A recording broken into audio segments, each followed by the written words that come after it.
Hello, hello, hello, everybody. Welcome, welcome.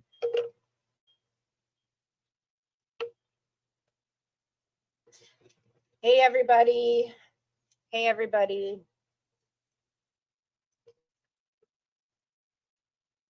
Hi, everyone. Hey, guys. Thanks for tuning in. Thanks for tuning in. So right now we're on Twitch. We're not on Twitch. We're on Rumble, YouTube, Facebook, and TikTok live. So please share this out. Tag any news station that you can think of, any content creator that you think should hear this. I'm going to be officially talking about the lawsuit that has been filed against me by the Blanchard family, the entire family. Yeah, guys, the entire family. So I'm just waiting for more people to join here. I'm not going to, I would like to, I don't want to have to go back and repeat myself over and over again. So mods, if you are in the chat and people join and ask questions, I'm going to need you guys to take care of those because I'm not going to be answering all the questions that everybody has for me right now. I want you guys to be informing as people come in. If they're asking what's a topic, we need to let them know what we're talking about. Okay. Hey, Sarah. I can't hear you, babe. Oh, you know what? It's probably because I need my headphones. Hold on. I got to figure out where I put them. I don't know where they went. Hold on. I just got to find where they are. I can't hear you talking, so you're not close by. Hey, yeah, this is a bad echo. Hold on. Just got to turn on my headphones. Okay. Those make why is there big two difference. of you? Why is there a second one of you? I don't know. I got kicked out. That one. Okay. All right. Now you can. Now I can hear you. Okay. Oh boy. All right, guys. Happy Sunday. How is everybody doing today? Sarah, why do you keep rejoining? Hun, it keeps throwing me out. I don't know. But it's rejoining you as a second person. I don't know. Let me leave because you're echoing really bad. Yeah. Leave and come back, please. We got to get you some headphones.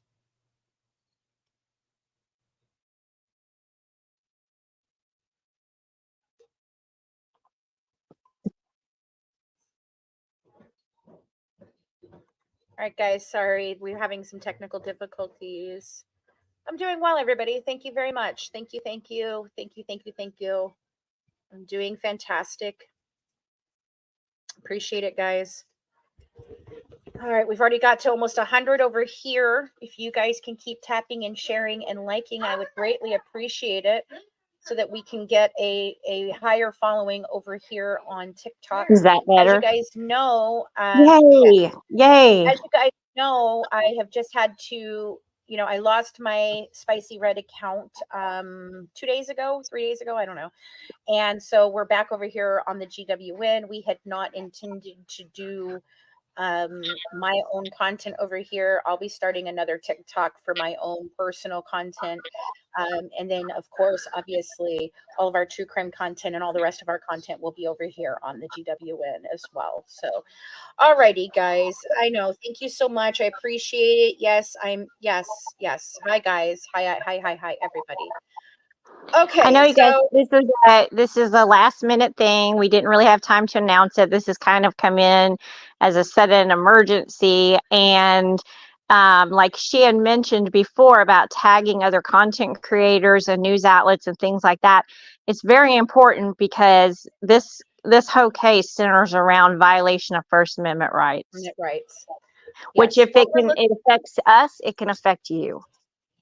All right, guys, exactly. So this is basically me responding. You guys are asking me about was the suit new information to me?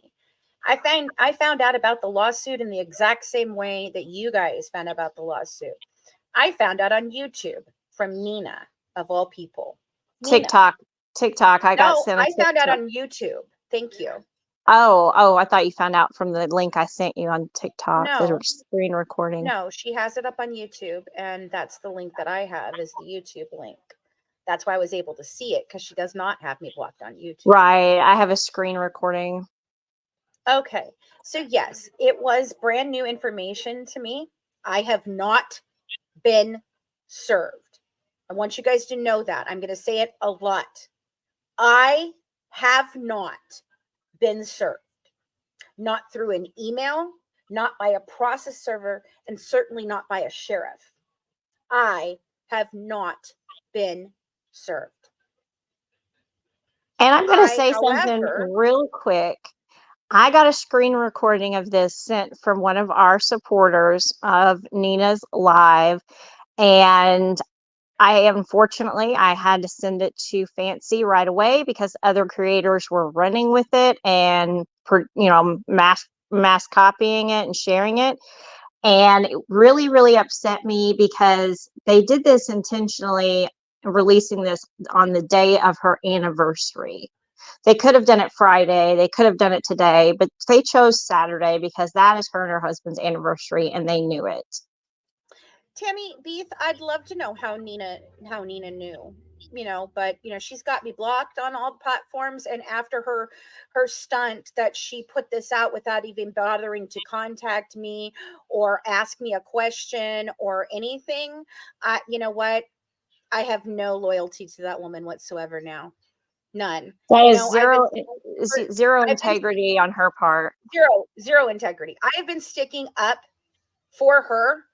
I have called out that they sent her hate crime type of emails and text messages.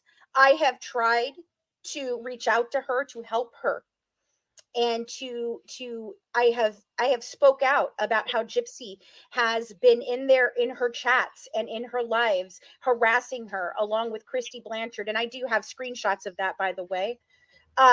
So I really just think that this was really unethical of Nina to do so. And I'm going to play her little video here because, by the way, she got it wrong as usual, what she often does, because she doesn't bother to fact check before she opens her mouth. And that's really poor on her part. And she should really stop doing that. But I would like to go back and start from where I came in here to talk with you guys and explain it, since it's happening to me. It's what's happening to me. So I am the only one listed in the summons.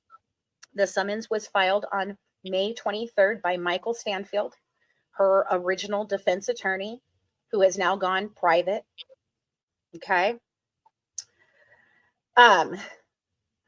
It is now been that it says that there is a hearing being held in Missouri, not in Cutoff, Louisiana, Missouri, not even in Springfield, Missouri. It's actually out of Chillicothe. And the reason that they're stating that they can file this type of injunction, which is what they're trying to file, and we will go through the whole 32 pages along with all the evidence that they submitted. Don't worry. Okay. But they tried to say that they contacted me and served me through email. I have not received one email from Michael Stanfield, nor have I received any emails from Gypsy Rose or any of the members of her family, nor have I received any communication from the court system in Missouri or Louisiana or anywhere else otherwise. And I don't understand how an email can even be counted as proper communication. Exactly. You don't know if that email account is accurate. An email account is not listed, and you don't even know if that email account is going to the right user. So once again, there is no email account listed, and she has not been served. No, and if it even sprinkle of snark, even if it went to an old email, that's the problem. Because if they sent it to an old email address that I no longer have and do not monitor nor check, then they did not notify me in any way, shape, or form. As far as I know, I have to actually elect. Once they have filed a claim and have served me through proper channels, then I can go ahead and elect to be served the rest of that stuff by email. but I did not agree to that. It has to be delivered to me. It has to be delivered to me either by certified mail or a deputy or a process server. They have done none of those things, and they think that I'm going to, they're requiring me to show up in Missouri in 4 days when I've never even been notified whatsoever. It's in Livingston So County, Missouri. Livingston County, Missouri. So what the first thing that I'm going to be doing is I am going to call the court system tomorrow to find out what this summons is, since I have not been summoned. And I am going to, very convenient to file it 2 days before the lifetime airs. That's why I want you guys to get this out to the news media. Put it out there. Let's get ahead of this, okay? We've also set up a fund to help me and the team raise money for a legal team for me to travel back and forth if I need to. My team will be dropping those links for you guys in the chat, and then we will have them posted on all of our social medias for you guys to help out. I appreciate the love, the support. I appreciate everything that you guys are doing. Like every single dollar matters, guys. Everything, even if it's just $1, we appreciate it. Right. Now, I will be responding to this. I'm going to be asking them to dismiss this based on the fact that, one, I've never been served, and two, that the long arm of the law is a hardship for me because I do not reside in Missouri, so I cannot aid in my defense, and I cannot show up for appeals and all of that. So the reason that they're stating that they can file in Chillicothe, this is funny, is because at the time that Gypsy Rose signed, she admits she signed it, because she's tried to say she didn't before, that she signed the life rights on December 1st of 2017 in the Chillicothe prison. So that's why they are stating that Chillicothe and Livingston, Missouri would have jurisdiction, despite the fact that I do not live in Missouri. None of the Blanchard family, and by the way, it's not just Gypsy, it's Gypsy, Rod, Christy, and Mia Blanchard. Yep, Mia too. They're all listed as plaintiffs. I don't have an email on file from any previous case, Manina. I do not have any type of I don't have any legal dealings in the state of Missouri. I don't live there. I don't have a business there. I don't live there. They didn't even state in the petition what the email address was. They just said, we're sending in an email. Right. Oh, I don't think that they can hear you over on TikTok. Damn it, because I've got my headphones on. So they can't even hear you. This is just a nightmare. But if I take the headphones off, I echo like hell in your thing. You guys are just going to have to come over to YouTube, Facebook, or Rumble if you guys want to be able to hear Sarah. I'm sorry, guys. It's just the way we're going to have to do it. I'm only doing it over here on TikTok because, I'm trying to let you guys know as well. But you won't be. Thank you for joining our team. You can't hear Sarah. I'm sorry, guys. So you'll have half of a live over here. And if you want to go watch it on YouTube, Rumble, or Facebook, you're more than welcome to hear both sides. Yes, I can counter sue Alicia, and I intend to. That is exactly what I'll be doing. Okay. So basically, they did not list the email that they sent it to. I have checked all of my emails. I do not have any email correspondence from any of them. So I have not been served. That is the honest to God truth. Somebody asked me earlier why I lied about being served. I didn't lie about being served. I have not been served. The way I found out about this lawsuit is from Nina. I'm sure. And I'll also note that typically when a petition is filed, it's put out, the hearing date is usually put out 30 days or longer. And this was filed on May 23rd, and they have the first hearing date June 5th, which is way too early, in my opinion. Well, I was supposed to have a full 30 days to respond. I do not. In fact, I think what they were counting on was that I wouldn't be able to show up in time And then I would end up in contempt of court and they could have me arrested. Nice try, folks. Nah, that ain't going to go. That ain't going to go. All right, so we're going to go through this document over here. There's a 33-page document. There's a 1-page document that shows that I was not served. And on top of that, there's a handful of random evidence that they submitted in all of this, and we will be able to. No, it does not. It does not. No, it does not. They have to actually serve me. Thank you. That is a physical serving. It does not mean that I'm acknowledging it at all. No, they cannot just do that. No, you're incorrect. Good God. I'm so sick of this. If you're not going to get through this if you don't stop reading the comments. Well, it's like, I swear to God, everybody wants to be an armchair detective right now. Look, you don't know what's going on. You don't know anything about what they served me. You don't know any of those things. So I am lawyering up. Thank you, Melissa. Okay. So I am just going to discuss this and that's it. I have to actually be served. Okay. Thank you. I love you too. Yes, they're definitely trying to play some seeky stuff. They filed this on May 23rd, which was last Thursday, or the Thursday before, I guess, maybe. Has it been 2 weeks that they filed it? Yeah, and they filed it right before the Memorial Day holiday. And then it's going to land June 5th, right after her lifetime airs on the 3rd. So that's tomorrow. And also, it got dropped on your anniversary. And I know that you had posted on social media that yesterday was your anniversary. Any of your followers, they know that, and others know that as well. So that was a really crappy thing to do. Well, somebody said it could have been driven by Lifetime to get more attention. And you're right. See, everything they do is a publicity stunt. And what I want you to understand is Gypsy told me in 2018 that I didn't want to get into a media war with her, that she's a loose cannon, and that when she's done with me, no one will want to work with me. I have that email, Gypsy. I have that email. Just so you know. Just so you know. And we need to get that prison recording of the phone call where she threatened your life. I will be subpoenaing that as well. See, what they've done is opened themselves up to a litany of legal issues, because they have in this document, they have brought up the chromosome disorder.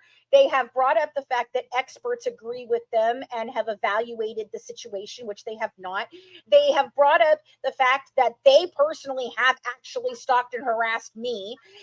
They've proven actually for themselves that they were working with me, that they were pursuing something with me, and that they actively worked against me to not be able to get that project done with them. This is completely insane. And what I want you guys to understand is if they can do this to me, they can do this to any of you. Anyone who is sharing this story now is open up to being sued by Gypsy Rose because she doesn't like what you say about her. That's where we're going here. That's what you're sanctioning.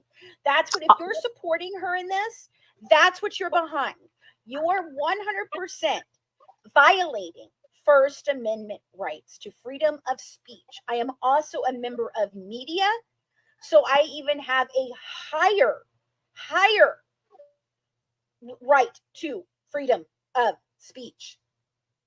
I have a higher right. Right, and that's what I stated at the beginning, why this is so important to share this out, because if it can happen to you, it can happen to any of these other content creators or anyone that says anything negative against Gypsy. And I personally believe that we all need to band together and we need to file a lawsuit against them. We need to file a class action lawsuit. Do you guys understand? Yes, I have screenshots of everything. We need to file a class action lawsuit. All of us that have been bullied, harassed, violated, all of it. Kate, everybody, including Nina. Do I think it was unethical how she did this? Yes. Do I think that the way she's being harassed and stalked and bullied by them is right? Absolutely not. And if I had gotten information like this, about somebody who I just made an apology to because I know that what they said is actually factual and truthful, and she stated that she understood why I got so upset, how all this happened, and that she was sorry. And then she goes and does this shit instead of just coming to me like an ethical journalist or content creator should. It's unethical what all of you are doing. I don't know how Nina knew about it, but I was not served. I found out about it from Nina's life. So you might want to ask them. Ask Nina. How did Nina know? Did Gypsy Rose and Christy leak it to her? And the information that she posted was not even correct. She said The it was information in she posted was Cutoff, not even correct. Louisiana. Thank you, Mrs. Heno. I appreciate you, sweetheart, so very much. So, as I said, please keep sharing and tapping and sharing and tapping. Oh, no, they wouldn't do that. Oh, yes, they would, Melissa. Yes, they would. They have. They sent everything out to everyone. They are who controls their narrative. I'm the only one they can't control. You know, How does there's she lots know of that? content. Well, you know what, Ben Bro? She could have tried asking. That would have been the first thing to do. She could have tried asking me before going on and making a fool of herself by saying that it was in Cutoff, Louisiana, when it's not. So I'm going to go ahead and play for you guys the actual thing that alerted me. And that Will this be from TikTok or YouTube? Hold on, I'm trying to figure out where I have it. I know the one I sent you was from TikTok. Somebody sent me the screen I'm just recording. looking for it. Okay, so it's a TikTok. I mean, it's a YouTube. I got it right here on a YouTube. So and I will say that the YouTube and the TikToks are different because at the TikToks you can see there's more information at the top, and then on the YouTube she trimmed it down. All right, guys. So I'm going to turn this around so you can see. Yes, I am on YouTube right now. I'm on YouTube, Facebook, and I'm on YouTube, Facebook, and Rumble. Yes, Rumble. And I will post this to Twitch later. All right, guys, here we go. The tea is hot. How Gypsy Rose filed a lawsuit against April Johns, which is Fancy Macelli. Or Marcella. Let's talk about it. Child, y'all see this? Gypsy Rose You guys aren't Anderson going to be here. cut off Louisiana. And this lawsuit is for April I'll turn off my headphones Johns. so you guys can hear it. So you know that's fancy. Now there's a court date. Let's look. Oh, the tea is hot.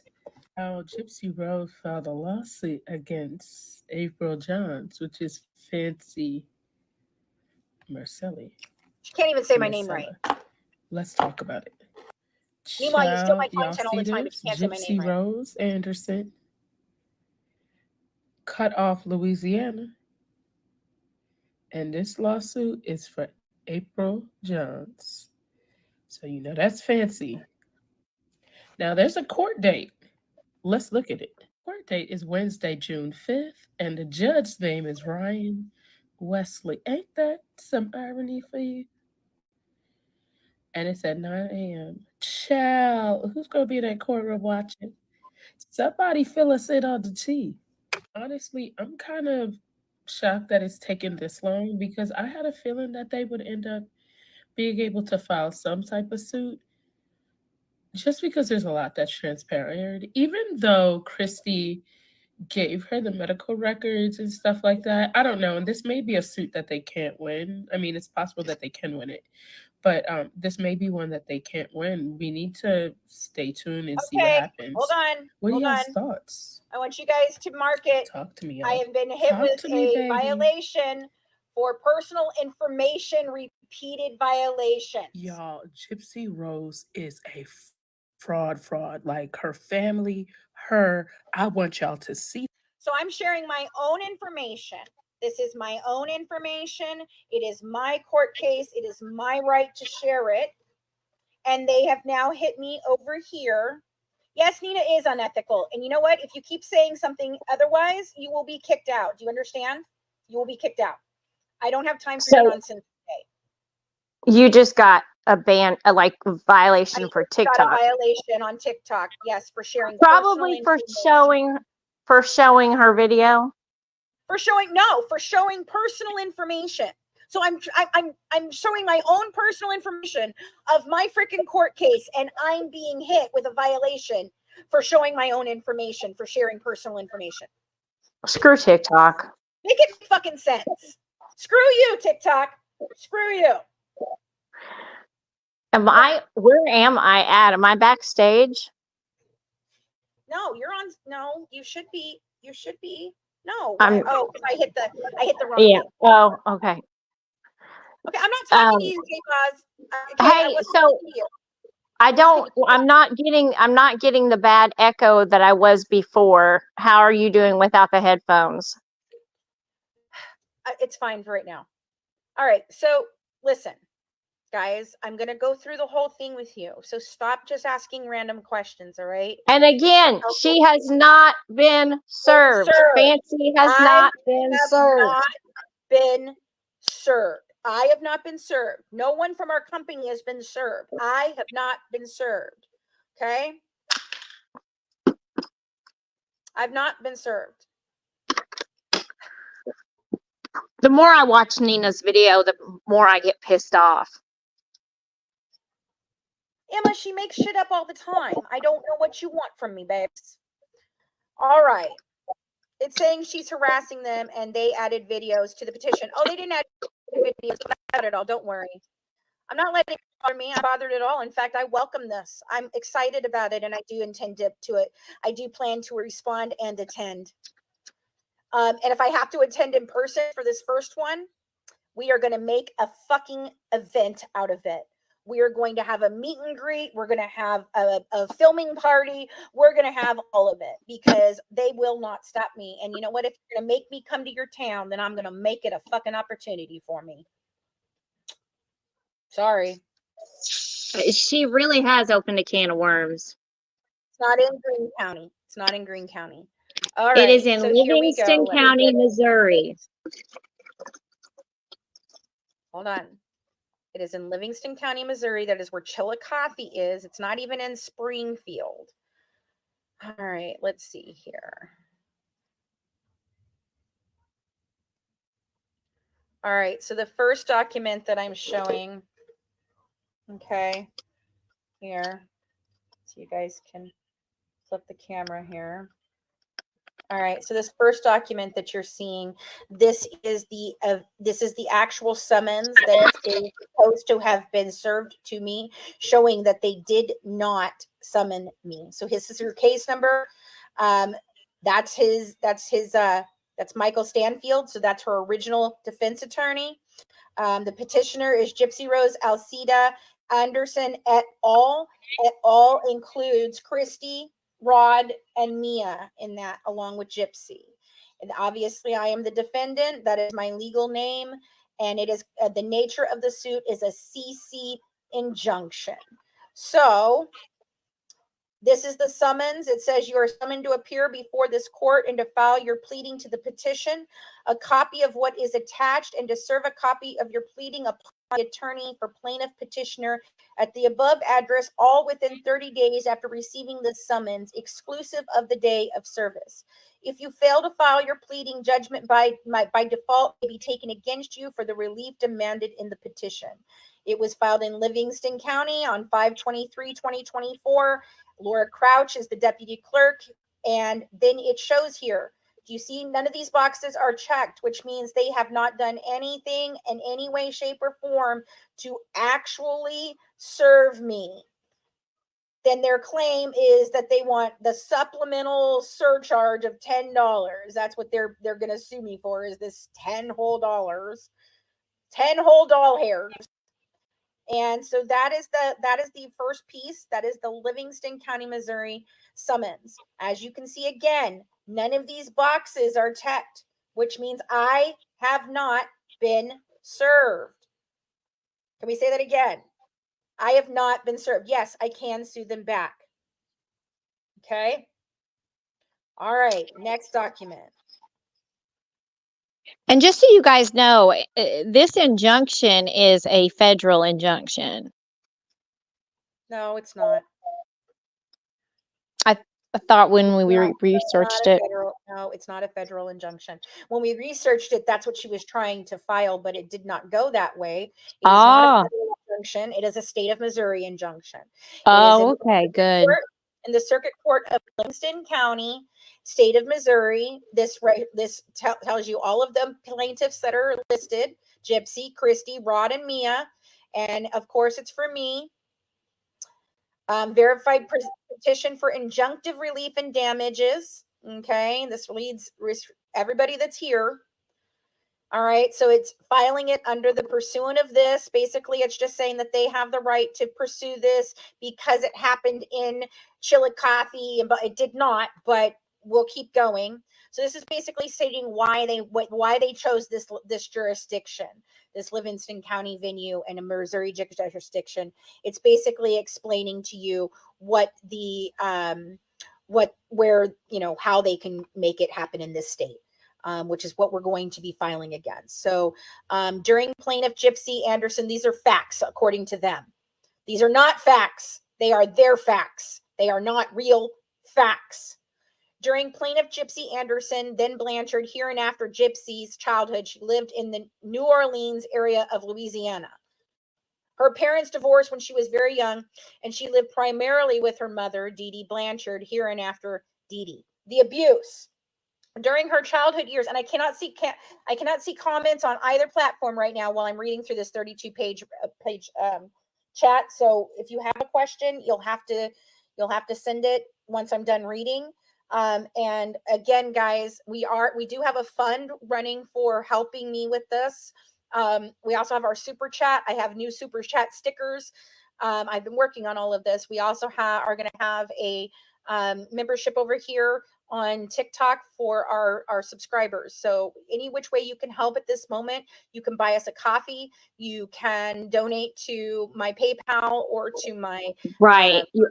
Do we have the new PayPal account fund link set up? No, hold on, let me put the link in here. I will run it across the bottom for you guys. Yeah, I know people that didn't hear me on TikTok. I'll say it again, like every single dollar helps. Even if you can only donate $1, that would be greatly appreciated.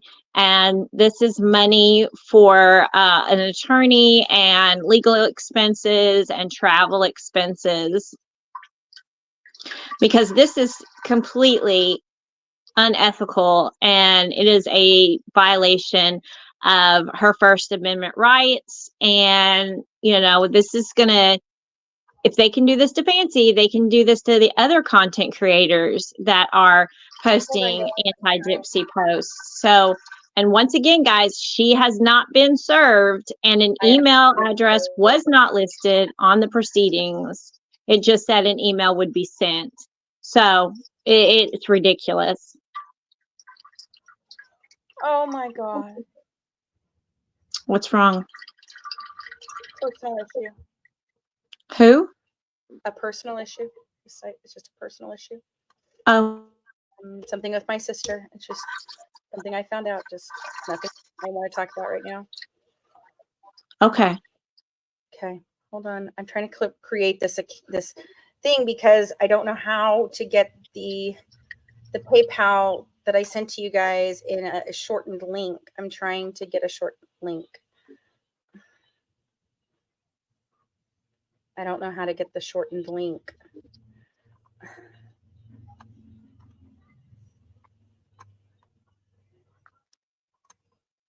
Hold on, I'm trying, guys. Just give me a moment, please.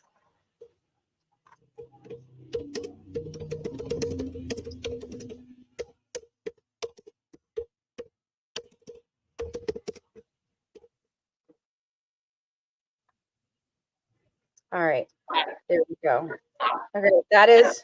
Oh, I wanted it to run. I didn't want it. I wanted it to. Hold on, dang it.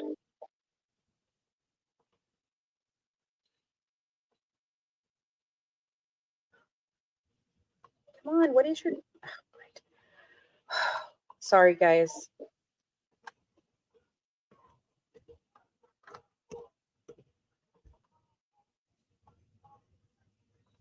And, other content creators, there was one content creator that was kind enough to reach out to me before reposting this trash that Nina posted because she wanted to know if it was true or not. And I greatly appreciate that. And that was Veda Jade. There's been other content creators that are just blasting it out everywhere. And what Nina did was just really, really shitty. And the more I watch it, the angrier it makes me. She wants, first of all, she starts off by insulting Fancy, saying like, oh, she can't pronounce her last name. Yet she steals all of her content, including doing a whole thing about the chromosome disorder. And she knows how to pronunciate her last name. I don't know what Nina And posted about the neighbor we've because I tried don't follow. we've tried to be supportive of her, and she's just not been responsive to it. And then she goes and posts this yesterday without contacting us or without doing her due diligence of researching it to see if it was even true. And then after she showed those two clips, then she made all the crappy comments about how she knew this was going to happen and she was surprised it took so long. So, it was just a really shitty thing to do all the way around. So, no, Fancy and I did not know anything about it until someone sent me a screen recording of what Nina put up yesterday. And it was just, and I know that they did it intentionally yesterday to try to ruin Fancy's anniversary date because everyone knew it was her, anniversary. And they're that spiteful and petty. I mean, Christy and Gypsy are just awful. So, anyway, yeah. So then we began today investigating this and trying to find out what was really going on because once again, Fancy has not been served a thing. Okay, so what we're looking at now is, you guys, across the bottom is our PayPal link for you guys to donate to. Oh, okay. Sorry. Okay. Okay. All right, so this is the summons. This is the full 32 page. So this is their cause and their outline of their case. So basically, she puts the abuse in here, which opens her up to, oh, I'm sorry, I'm over on TikTok and I got paused. Okay. So in the last hour, I posted about Fancy denying the court date. I was not served. I was not served. I was not served. I was not served. I was not served. I was not served. Apparently, Ryan and some of the other content creators have put all of the pages of the documents out on Reddit. I'm sure they have. I'm sure they have. They love to do that. I don't care. That's fine. Share it everywhere. Please do. The abuse. So here she's talking about the abuse. This is in her document. So now she opens up for me to be able to bring proof in about this, just so you guys know. Just so you guys know.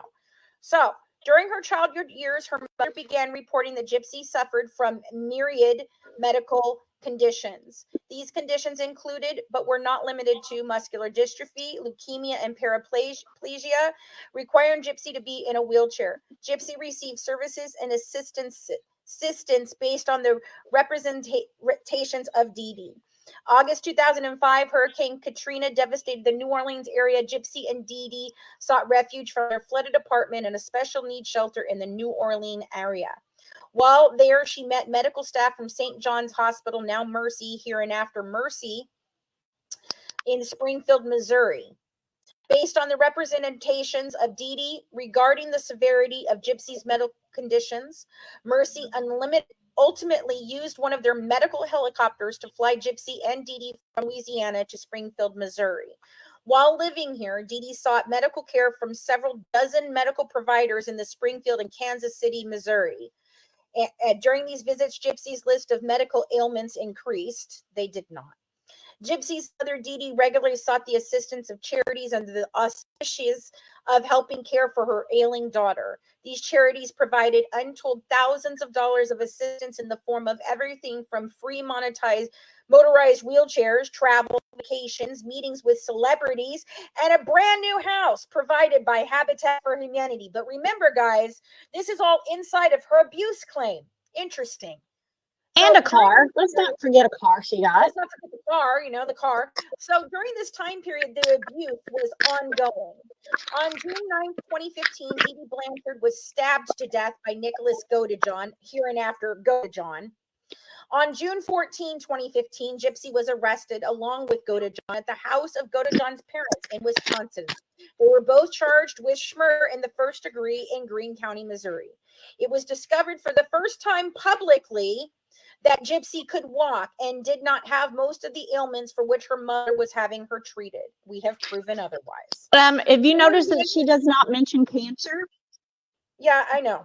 Well, she does later. During the investigation, it was uncovered that Dee Dee had been subjecting Gypsy to nearly a lifetime of medical abuse and used her as a prop to commit fraud upon everyone. Experts agree that Gypsy was the victim of a condition called Munchausen by proxy. I'd sure like to know what experts those are. I want to know what those experts are. These unnecessary procedures included, but were not limited to, the removal of salivary glands, the placement of a feeding port in her stomach, and painful diagnostics procedures. Gypsy was also forced for years to take medications for seizures and narcotics for illnesses and disorders she didn't have.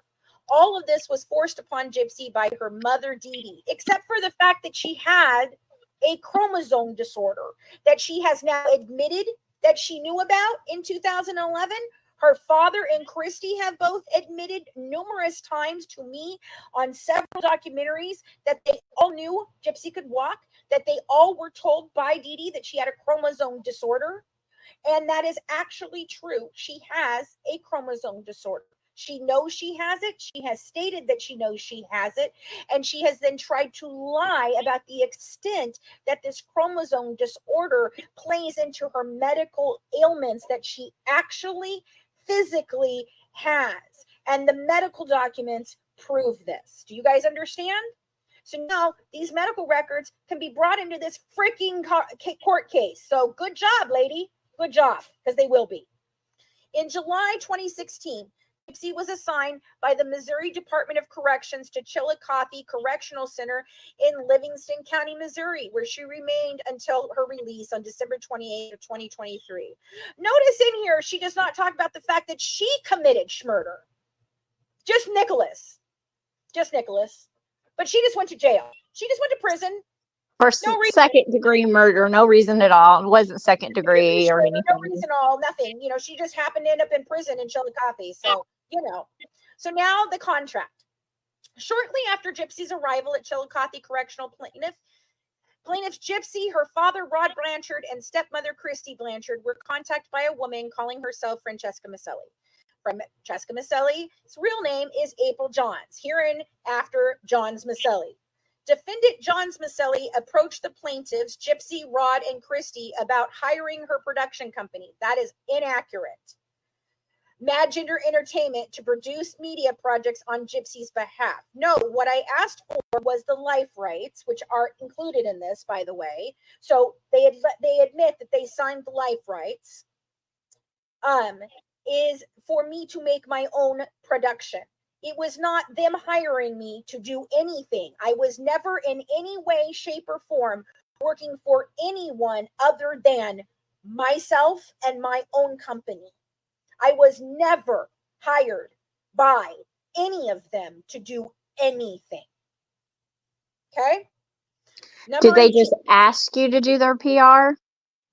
I offered to do it because Christy, okay, so Gypsy had told Christy she no longer wanted her doing any more interviews. So Christy came to me and said, will you do the interviews? And I said, well, yeah, it's promoting our project. And so then I became the official media contact for the Blanchard family at their request, not at their hiring, They never paid me a fucking penny to do it. And I did every interview for them for years for free. And every single one of those interviews was procured by Christy Blanchard and sent to me through Christy Blanchard. I have proof of that, by the way, just so you know. So no, I think it's important. That is definitely important to clarify. Thank you. I was never hired by them to do anything ever. Never. All right. The defendant, Johns Macelli, purported to be an up-and-coming producer with her own production company, Macelli Entertainment. It is filed in Delaware. She purported to have experience in the entertainment industry, that she had the resources and expertise to bring media projects to fruition that would be financially beneficial to plaintiffs Gypsy, Rod, and Christy. Actually, that's not what I stated. And my witness that was with me will also be called in court if we need them to be, knows what I stated and what I sent to them in text messages. We have those where I said I am a small town producer. I am hoping to do a scripted show on this, and I'd love to work with you. Then when I sat on their back porch and we signed the life rights, what I told them, yeah, I call her Krusty all the time, exactly.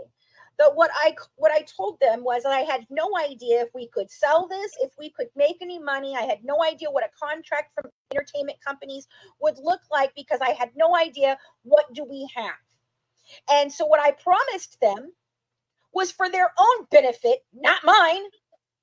I benefited in no way from signing these life rights, signing this life rights contract with them.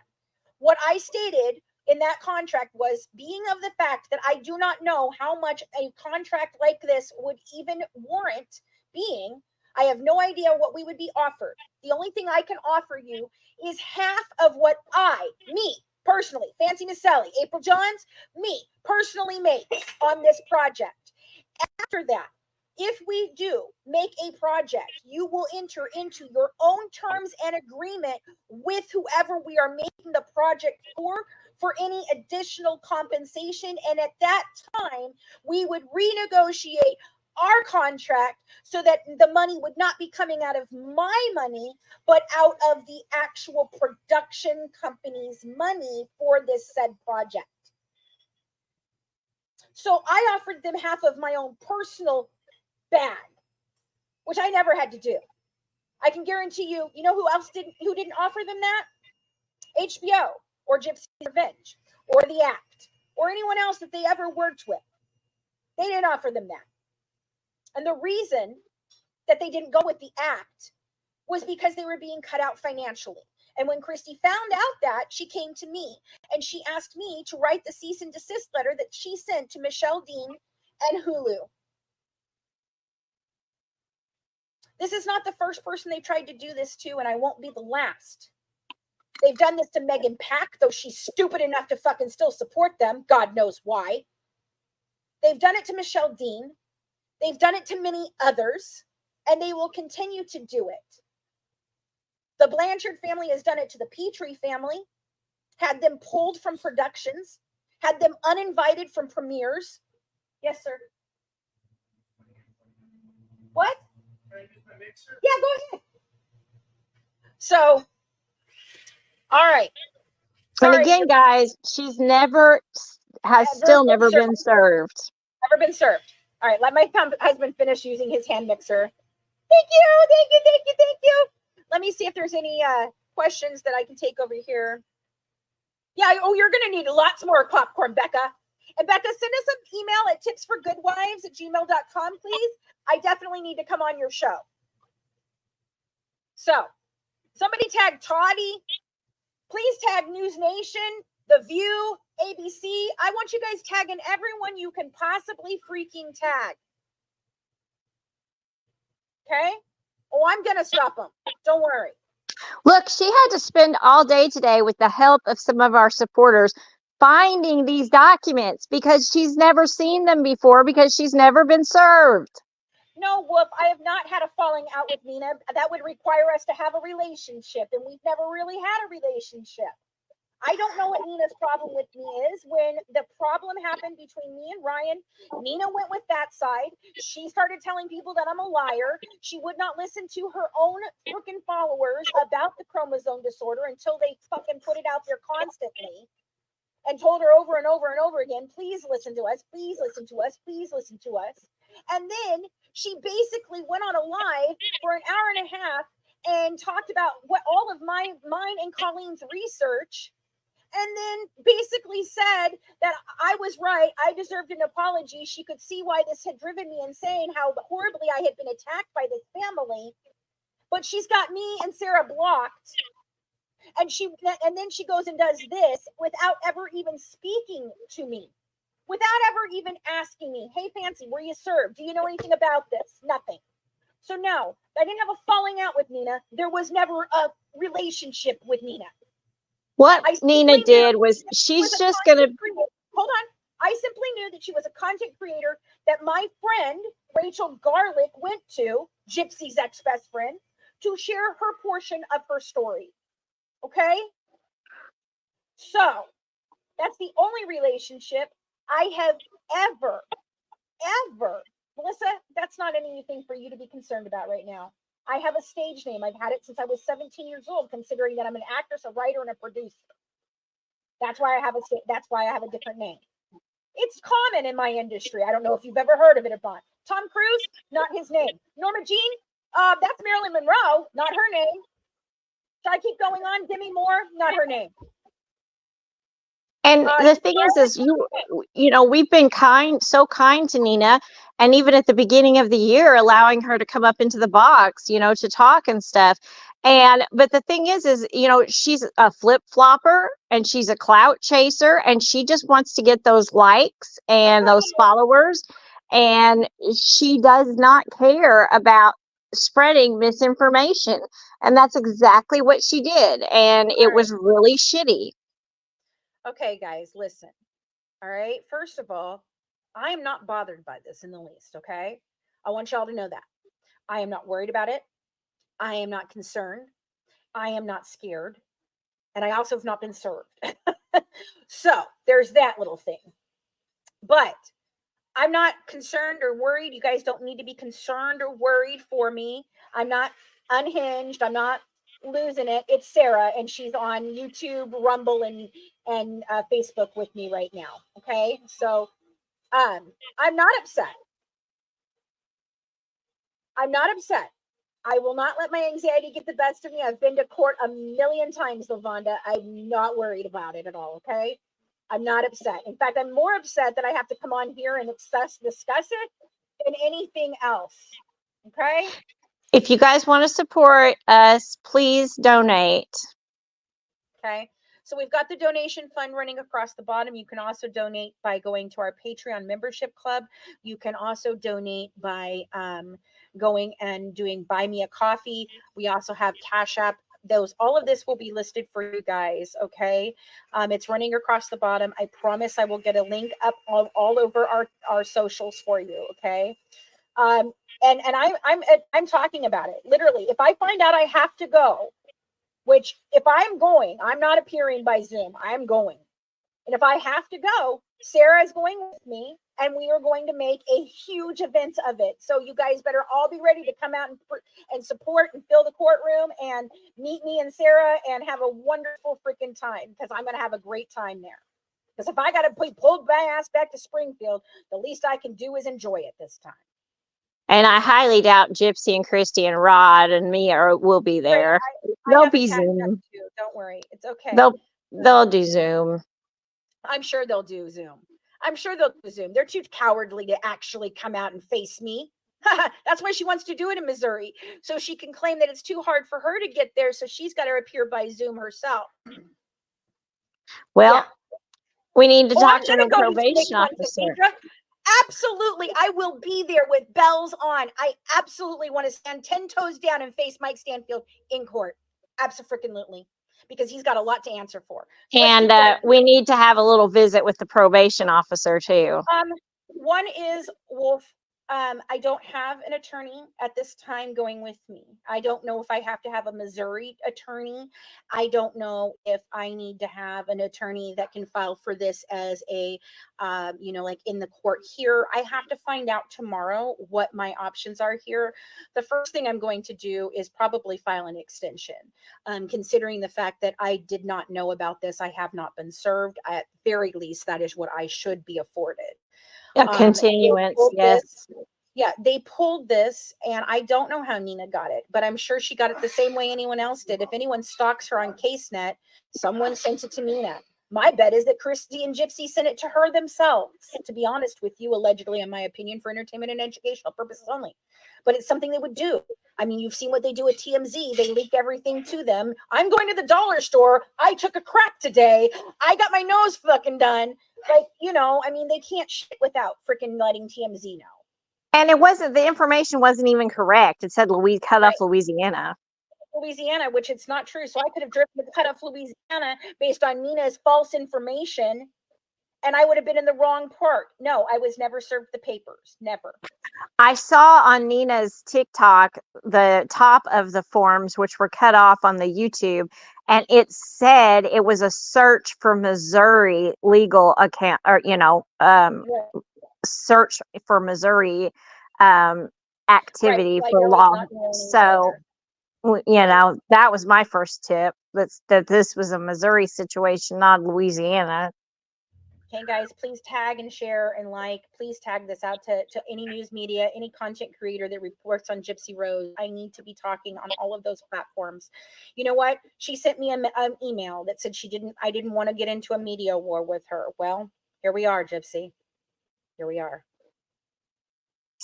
So let's continue. We're going to continue on. This is 32 pages. And once again, on page 5.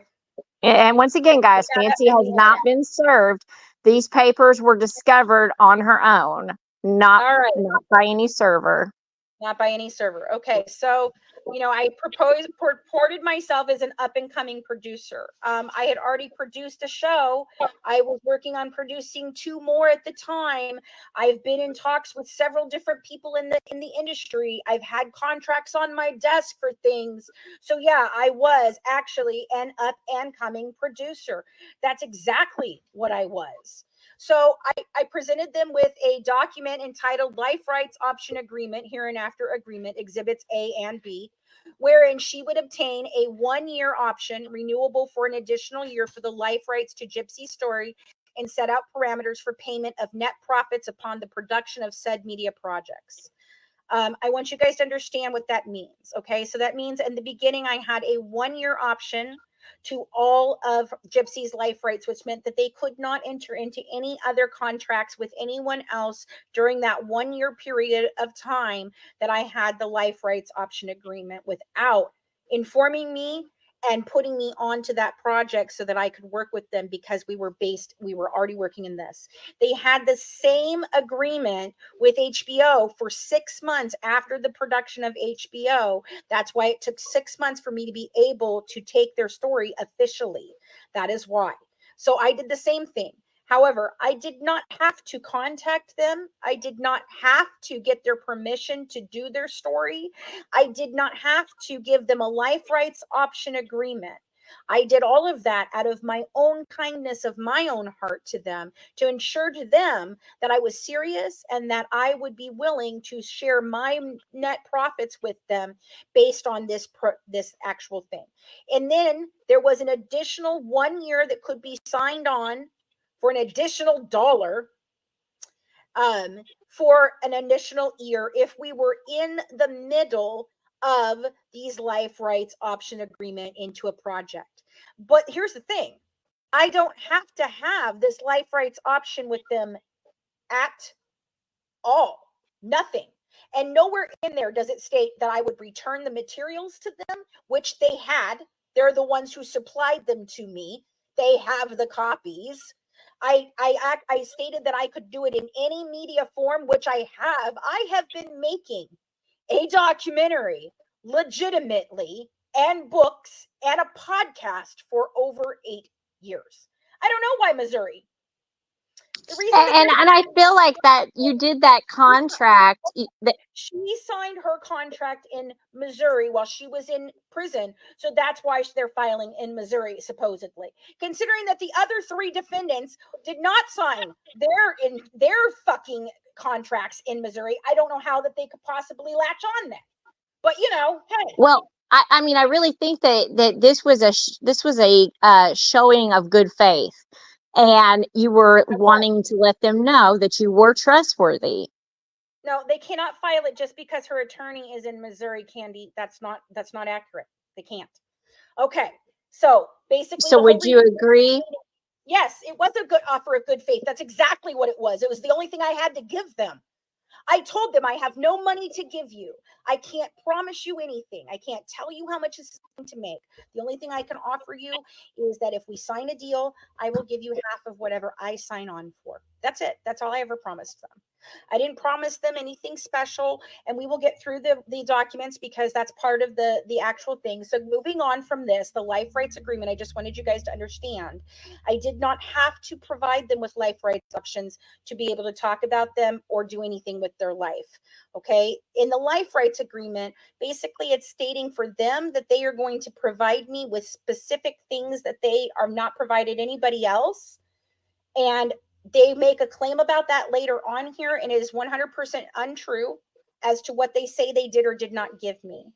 But maybe you see the truth in Gypsy. I've already talked about that, Emma. We're not talking about that today. Okay. I'm sorry. I'll come back to that one day. All right.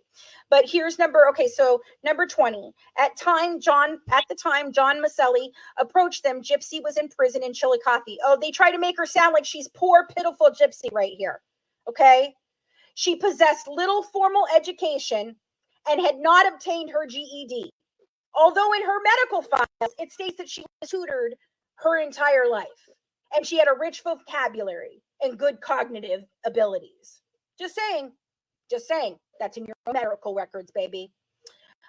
She also her father and stepmother lived wherever, more than 870 miles away from Gypsy. The overwhelming majority of the contact prior to the signing of the contracts by the parties was via phone calls. Okay, and? So basically what they're alleging in this little statement right here is that she's just not smart enough. She's not smart enough to know how to look at this contract that they also signed and that they looked at and they advised her to sign, because Christy did. Okay? Christy did. And what they did right there is basically stating that she's no formal education. She didn't have her GED, so she's so damn stupid she couldn't possibly understand what she was signing. And her father and stepmother lived so damn far away, they couldn't be helping her. She didn't bother to run it past her attorney or anyone else. No. Did she do any of those things? No. And does she have a cognitive ability to understand? Yeah. So bullshit. Let's keep going. Based on the representations of Johns Macelli, plaintiffs agreed to sign the agreements with the defendant. The life rights option agreement was signed, and she's admitting, by Gypsy on December 1st, 2017 at Chillicothe Correctional Center in Livingston County, Missouri. That is on record. She is alleging that she actually signed it on December 1st, 2017, despite the fact that she has alleged that it was forged before. Okay. All communications by Gypsy with Johns Macelli originated from the Chillicothe Correctional Center, Exhibit A.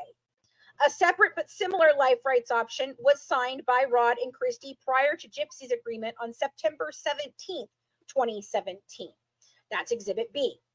In furtherance of the signed agreement, Gypsy, Rod, and Christy provided Johns Macelli and her team with access and copies of the evidence and documents surrounding Gypsy's life and case. No, they did not. The only thing that they provided me with were a handful of pictures that they provided to everyone else because it was from the actual documents that they gave to HBO, a newspaper article, and her medical records. Long after they had a problem with me, they started giving me these medical records. Gypsy had already expressed her intent to not want to work with me anymore, but Then they decide they're going to give me those records, and they tell me, and Christy told me that Gypsy knew exactly. I have the timestamps of that too. Okay? So, this included, but was not limited to, the criminal case discovery. I got that through a FOIA. I have the emails from Greene County and from Dan Patterson's office of where I asked for them, and my name is listed in the FOIA request. You know how I know that? Because a friend of mine said, hey, your name's on the FOIA request where I put in my FOIA request. Funny how that works. They also allege that okay, hold on. I got to verify. I don't know what the hell this is. What? Great. My dog's seizing now. Can you please just put him on the couch? Give him here. Put him down. Give him here. Get me a rag. That's all we need. Then just put a rag on him, baby. Just put a rag on him and a towel underneath him. We have a dog that has seizures, guys, but he doesn't. We've learned how to stop the seizures, but it's not. She does go after smaller creators for control. She does. This is all a planned attack. All right. So, okay. They tried to allege before that I used and they went on a live, Gypsy or Christy did, while my daughter was in the hospital, knowing and texting my daughter at the same time. She was on a live back in 2019 with Natasha Cooper, the person that Gypsy and Christy had stalked me for years, along with all of her followers. And they tried to allege that I used a forged document to get Gypsy's interrogation video. The fact of the matter is I didn't use any document anywhere to get Gypsy's interrogation video. I was working with an A&E producer at the time to secure Dawn Boker a follow-up to their special. I think his is which one is his? Is his Killer Couples? I was working with the producer of Killer Couples to secure Dawn an interview with them. And Christy convinced Dawn that she could get her a better deal, that she should go take all the things out of my drive that I had collected and delete them so I would not have them anymore. They tried that many times. And then Christy went on a live with Natasha to try and state, while my daughter was in the hospital having back surgery and a epidural, a pulling of fluid off of her fucking brain, while I was begging her, please don't do this right now. I will deal with this tomorrow, but my daughter needs me. I'm in the hospital with her. Can you please not do this? And she still did. She called, my daughter even called and asked her to please don't do this right now. How can you send me a message asking me how I'm doing and if I'm okay while you're actively on a live trying to destroy my mother's life when I need her in the hospital with me instead? Can you please just stop? And I ended up having to take my daughter back a second time because the first patch didn't work. And we almost lost our child while they were pulling all of this. And she has they gave, these medical records to Natasha Cooper as well. They've given the medical records to everybody. Right. Right. That is the only thing that they provided me with that they didn't provide, that wasn't provided publicly. I was given the interrogation video from an A&E producer that I was working with.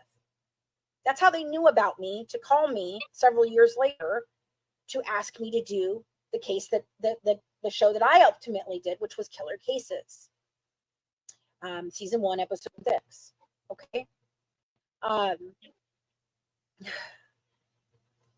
I did not do anything illegal to obtain any documents at any time ever. Okay.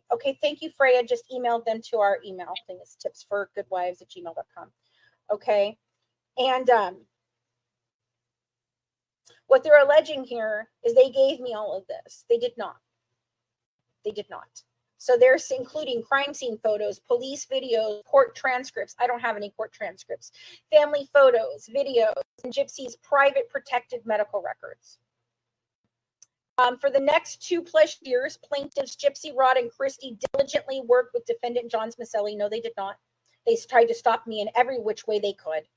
They had countless conversations, interviews. Really, that's funny because weren't they alleging in January that they didn't know who I was? Sarah? Yeah. I mean, it's just Yeah. like, do they think that we're stupid, that we don't know how to match up dates? Right. So they had countless conversation and interviews with her regarding their lives and the circumstances of the murder. During this time, John Macelli purported to be skilled and experienced enough to perform her side of the contract, and I was.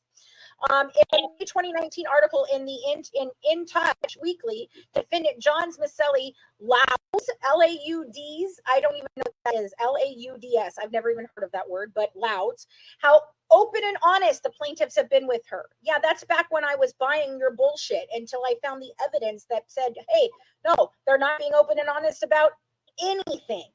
Anything. The producers of all the documentaries have the medical records, all of them, including Natasha Cooper and several other random creators on the internet. Bree apparently I mean, them. Bree claims that Christy gave them to her. Schmurder, honey. We have to say stupid words over here. I'm sorry. All right. Okay, so plaintiff acknowledged Gypsy had been raised by her mother to be deceptive and that she has helped Gypsy break that habit, the article states. Quote, though it took Gypsy a while to open up, she's become comfortable with Fancy over time. Based on the first time I started talking to her, I feel a difference in her honesty and the willingness to be honest. When I first started talking to her, I know she wasn't being intentionally deceptive, but I think she was still worried about saying something wrong or saying something that would appear upset or hurt another person. So she just kind of went along with certain things. Fancy had to help her break that habit. We had a conversation about it early on. I said to her, if I'm going to do this is exactly what I said. If I'm going to do this and you want me to trust you and you want me to tell the truth as you see it, then you can't lie to me. You can't tell me I don't want to tell you. That's fine. You can say I don't want to answer that, but do not tell me something that isn't true. After that, Gypsy was an open book. Whatever I asked, she answered with lies. Yes, Jess, I can see you, babe. But some of the TikTok's filtering words, so there's a lot of comments that aren't coming through. I see them when I look over here, and I try to approve them as I can. It's just the TikTok it's the word parameter. The word parameters. So later in 2019, due to non-performance. So that was at the end. What was at the very end? What is that, Exhibit C? Yes, Exhibit C. So that's just basically that article. They're going to use that as an exhibit. Okay, so that's that article. So later in 2019, due to non-performance by John Macelli and her failure to secure any media projects or produce any marketable content, as well as John Macelli becoming confrontational over Gypsy's relationship with her fiance Ken, plaintiff severed ties with John Macelli. That is inaccurate. That's inaccurate. Over the next 3.5 years, John Macelli continued to create content about Gypsy's case. Actually, we almost created no content in that period of time between 2019 and 2024. We almost created no content on her whatsoever. We launched a whole nother company. We had content creators that produced non-true crime content, some that produced content. It was true crime. Colleen and I built an entire YouTube platform that had nothing to do with her. I mean, seriously, we have a second season of our podcast that came out. We have numerous professionals in the industry of true crime on that podcast. This is not just some bullshit that she thinks I'm playing, bedtime at Bonsai's or whatever. This is not the Gypsy Rose channel. This is not the Gypsy channel. No. Okay. You had Gypsy's best interest in mind and he didn't. Thank you. Okay. So these came in form of posts, comments, videos, podcasts, interviews, etc. on numerous social media and streaming platforms. The first post on her Facebook page, Good Wives Guide to True Crime, began on July 5th of 2019. That's not true. Over the next 2 months, there were 3 posts related to Gypsy. One was entitled Psych Expert about the effects of long-term abuse on Gypsy, September 24th of 2019, which Gypsy and Christy and all of them participated in all of this. So, they're just quoting things that they participated in. They participated. They participated in this. Like, on November 1st, 2019, following the termination of the plaintiff and defendant's relationship, Johns Macelli wrote a blog post criticizing Gypsy for some recent choices. The comment was in reference to Gypsy having a relationship with a man named Ken while she was incarcerated. Johns Macelli also made comments that Rod and Christy were horrible parents for allowing this. I'm going to state it again.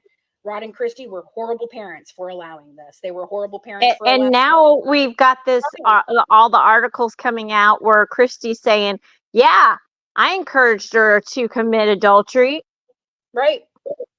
She encouraged her to commit adultery. She facilitated her committing adultery. She's proud that she helped her commit adultery. And, just a couple weeks ago, though, they were stating how much they loved Ryan. Yeah. But she never loved Ryan. She never liked Ryan. He just looked good on paper, and he was in Louisiana. We all know that. And again, guys, these are records that we just found on our own today. Fancy has not been served. So basically, yes, they are suing you because I hurt their feelings. Yup, you're right. Yup. All right. So why do I smell Ken behind this? Yeah. All right. So, yes, but again, I have merchandise that says you're just a shitty parent who raised shitty kids. What part of that is, sorry, you are a shitty parent and you did raise shitty kids. Sorry. All right. December 1st, 2019, Johns Macelli posted a blog and Patreon, a subscription-based website, Dee and Gypsy Career Cons with a Script. The topic is about Gypsy helping her mother con the people of Slidell, Louisiana. Gypsy would have been preteen during this time. So because she's preteen, she couldn't possibly be in on helping her mother. It doesn't mean that she can be held responsible for that fraud that she committed at that time. But she can be held responsible for the fact that she did participate in it, and she did. She was compliant. She was compliant. She was compliant. She was participating in it, and she was profiting from it.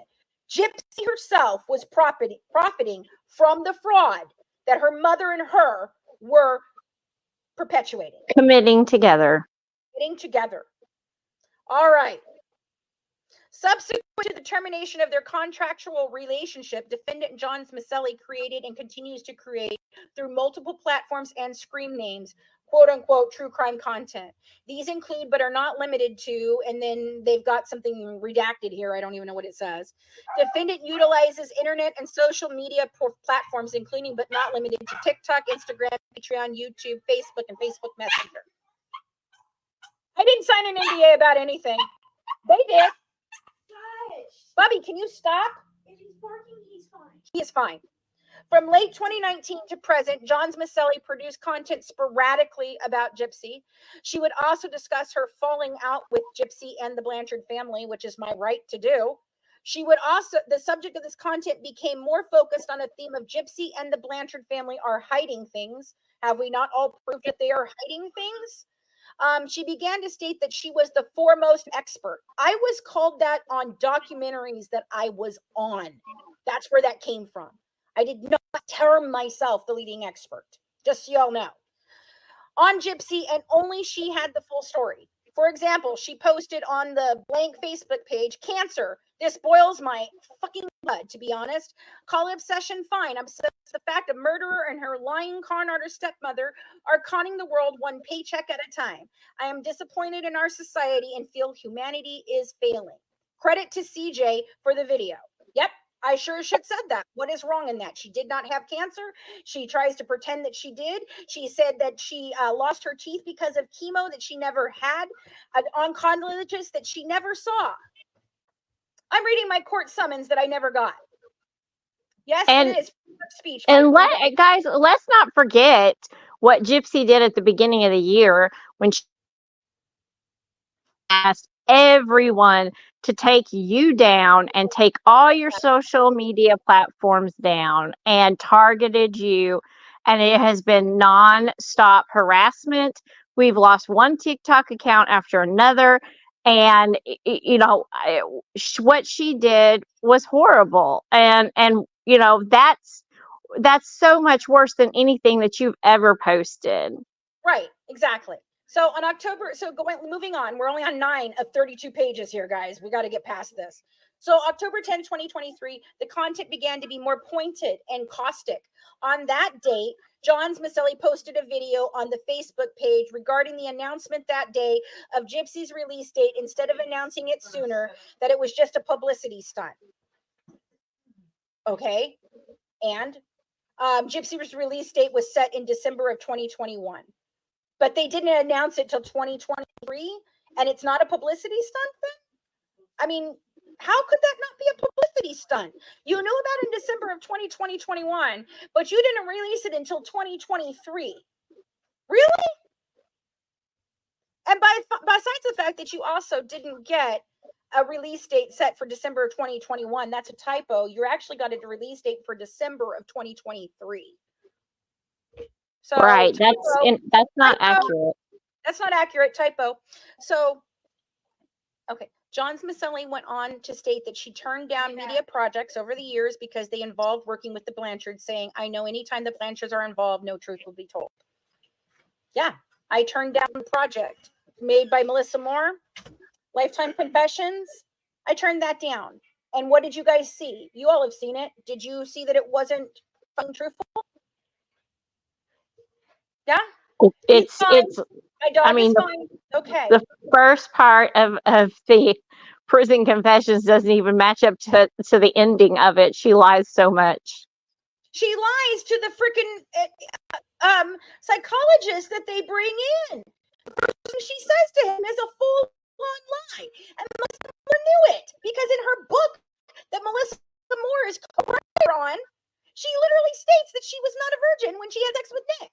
So you told the psychiatrist on Prison Confessions that you were a virgin when you had sex with Nick, but yet in your book that's written by the same producer with you, you said it wasn't true. So I'm sorry. What was that about me saying that anytime the Blanchards are involved, it's untrue? I mean, I think that's a truthful statement. Really? Okay. Anyway. I mean, that's your opinion and that's your right. Right. But the same day, she released a second video responding to a post by plaintiff Mia Blanchard, hereinafter Mia, Gypsy's younger sister. In this video, Johns Macelli acknowledges she previously stated that her goal was to bury Gypsy. The statement was reaffirming a text message sent by Johns Macelli previously. Do you want to know who it was sent to? Do any of them know who it was sent to? Because they don't. They don't know who I sent that message to. They got it because that person went and took a private message and posted it to all of the social media accounts of any freaking newspaper ever to try and hurt me. And what I was saying is after a death threat had been called into me, and after I had learned that they lie every time they open their mouths, what I said is I'm sure that if I looked hard enough, I could bury her under paperwork and legal proceedings. Unbelievable. And I have every right to put out anything I want. And I can say I want to bury Gypsy. It doesn't mean I want to kill her and put her in the ground. No, I mean, it's a metaphorical saying that people say all the time when they're saying, in politics, they'll use it a lot. They'll say, I can bury my opponent, in facts and paperwork, I mean, we hear that phrase all the time. Facts and evidence. That's exactly what I meant. Facts and evidence can be Exactly. We hear this all the time. It's a turn of phrase. Right. Okay. So, by the way, that was Mia in response to in that video, which yes, I did make a video. It is on my YouTube. It was on the original TikTok that we had that they got taken twice. Mia posted a video very similar to Gypsy's saying, we want to take Fancy down. Yeah, exactly. She said, we're not family friends. We've never been family friends with her. And I said, you're absolutely right. I'm not a family friend. I haven't been a family friend. In fact, I never was a family friend. I just thought I was a family friend. But you don't have family friends. You have people you use and then throw away when they're no longer convenient for you. I said.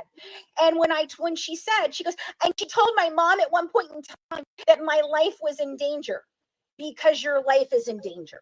Your sister actually murdered someone, plotted it for 3 years, called me and said, the last person who got in my way is no longer here.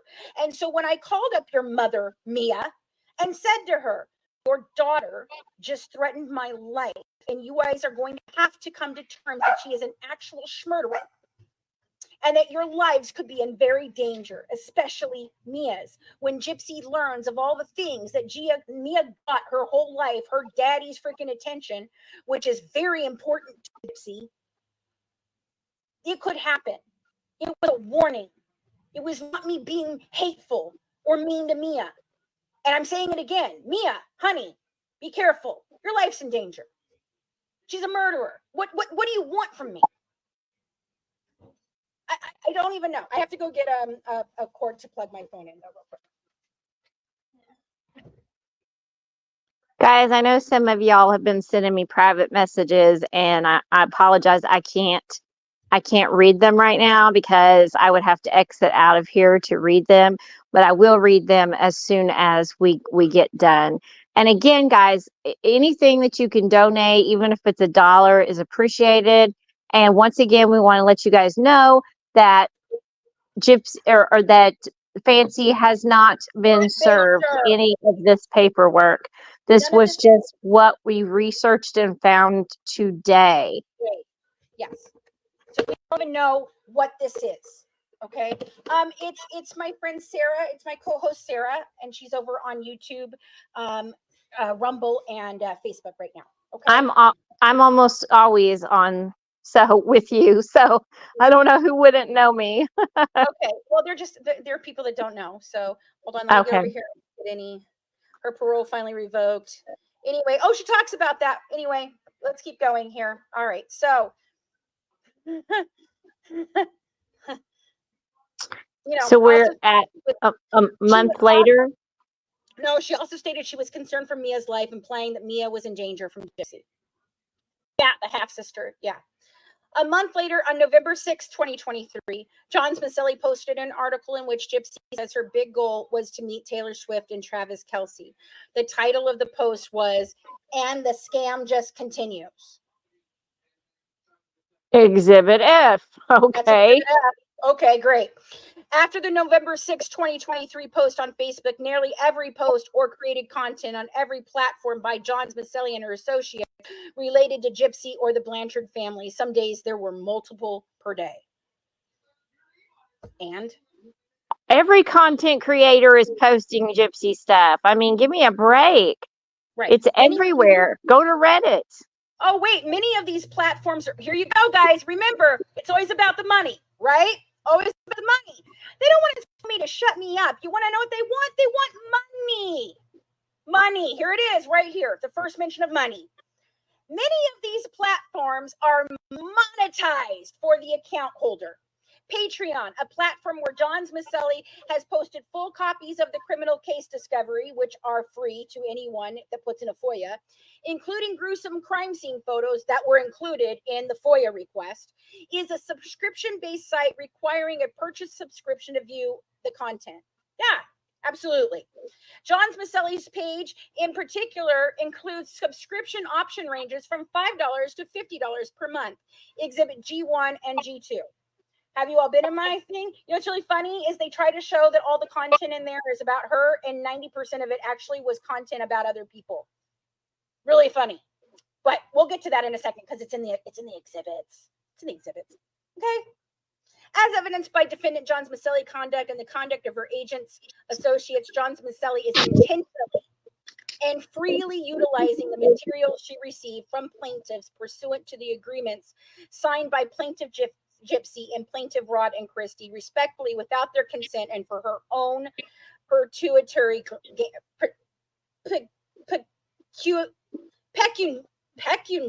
gain. I don't even know what the fuck that means. As part of her conduct, John Macelli posted online in both public and subscription-based platforms documents, photos, and videos she received from the plaintiff as part of the contractual relationship. They didn't come from you. They came from the courts, from Dan Patterson's office and the Greene County Sheriff's Office. They didn't come from you. Hey, I want to be an agent. Can I be one of your agents? I said I want to be an agent. Right. You have John's Macelli, agents. right, I've got agents. John's Macelli has posted online for public viewing Gypsy's private protected medical records. She has had Colleen McShane, a professor of nursing at University of Wisconsin-Milwaukee and co-owner of the Good Wives Network, read and opine as to what is in Gypsy's private protected medical records, which is the exact reason why Colleen was brought on in the first place. Gypsy and Christy both knew that. In post in early 2024, John's Macelli stated she was uploading Gypsy's medical records in her possession, some of them, to the Patreon account. This is a website that allows people to subscribe monthly for a fee to obtain access to the content. So again, it's about the money. It's about the money. It's that I'm not paying them for this, guys. Meanwhile, I haven't made any money. Colleen's never made any money. In fact, it's only ever cost us money. But you know, hey, I haven't made a dime, and people have sent me messages asking me, and I haven't made any money. And I'm going to tell you this, guys. She's giving out these damn medical records like candy to everybody. So let me ask you guys this, to all the other content creators that do have the medical records in their possession and they do discuss it. Are you guys ready for a lawsuit? Because if it can happen to Fancy, it can happen to you too. Obviously, nobody's allowed to talk about these medical records that Christy gives out so freely. And that is why this is so important. This is such a violation of First Amendment rights. And once again, we just want to state that Fancy has not been served. John's Macelli also posted police reports, police videos, and police photographs, including the crime scene photos of Dee Dee's body, Exhibit 1. Yeah, that's from the FOIA request that I put in. It did not come from them, and everyone has put them out everywhere. They're all over Reddit. I can go to any YouTube.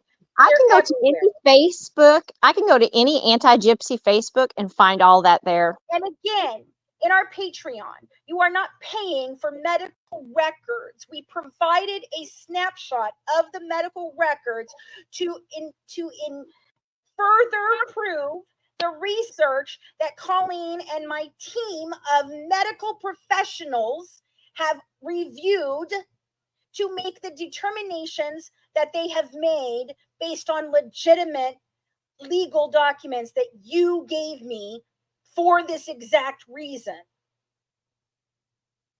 I don't understand.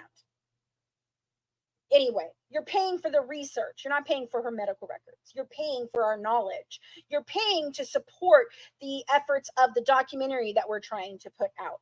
You're paying to help us continue to investigate things like Micah Miller and any other These things. FOIAs are not free, guys. The FOIAs cost money. Sometimes it costs thousands of dollars to get transcripts and things like that. I'm not selling her medical records. What a fucking ignorant statement. But anyway, John's Macelli. Okay, I also posted those that are free range and they're everywhere. John's Macelli has posted the plaintiff's personal cell phone numbers online on one of her paid forums. Really? I've never seen her cell phone. Well, no, if I did, it was probably posted in the actual documents. And hey, guess what? Those are handed out to anybody, and I am not under agreement that I don't have to redact them at all. If the information is in a public record, too bad. Sorry, so sad. But if somehow I have inadvertently put out a cell phone number, I didn't do that on purpose. I will be glad to remove it. Why don't you just tell me which one it is? Oh, wait, you haven't talked to me in 6 years.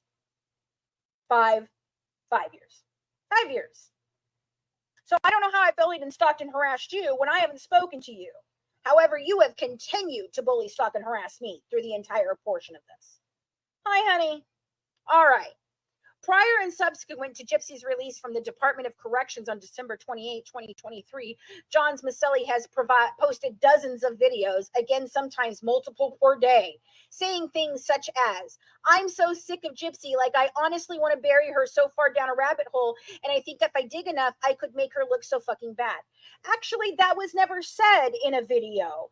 That was actually said in a text message that was privately shared about me, from me, to another person. I don't have a problem with you sharing it because I did say it and I believe it and I mean it. I will bury you under the ground with the evidence and the stuff that I fucking bury you under. but I never said this in a video since then. I did not. And this is a turn of phrase, guys. This is metaphorical. This is a turn of phrase.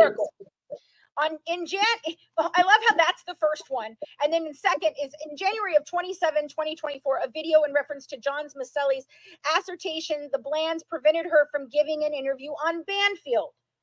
We all know that they prevented me from giving an interview on Banfield. You all saw the damn email that Christy sent from her iPhone to the Banfield show stating that if they interviewed me on any show whatsoever, they would never, ever do another interview with Fox Nation.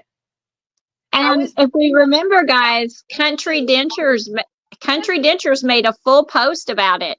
It's still out there. And she said, this has happened, and I helped them do it. And so did Katie Joy Paulson. She also posted about it, stating that no, Craig, I have to read through this. And no, it's not been 2 hours. Thank you. Yes, my family is annoyed and tired of it too. Yes, but now I have to deal with this. It's so freaking irritating. 100%. But anyway, I said, you should have just let me do my interview and write my book and make my documentary, and I would have gone away. That's exactly what I stated. But instead, you didn't let me do that. You involved yourself. Yes, Brandy is still very much involved. Yes, on the side of the Blanchards. Yes, you guys can help by donating to our legal fund, which is on PayPal. We will be dropping links for you guys later. If anybody is in here that can drop a link of one of my mods on TikTok, I'd greatly appreciate it. It is scrolling on the bottom of our YouTube and all of that. Okay. I'm not going to tell you Brandy's page. I don't want to give her any freaking notice. Sorry. Okay. No, Pamela, you're wrong. They have to, I can't be served by someone posting it on a YouTube video as a third party, ma'am. You have to actually serve a person. You can't just somehow tell them, oh, by the way, you're being sued. That's not how it works. Okay. The document, the lawsuit's ridiculous. It says at the bottom that, the defendant is being served by email, and it doesn't even list an email address. Right. And nothing has been served. Okay. So, in an undated clip from TikTok, funny, they couldn't find a date, apparently.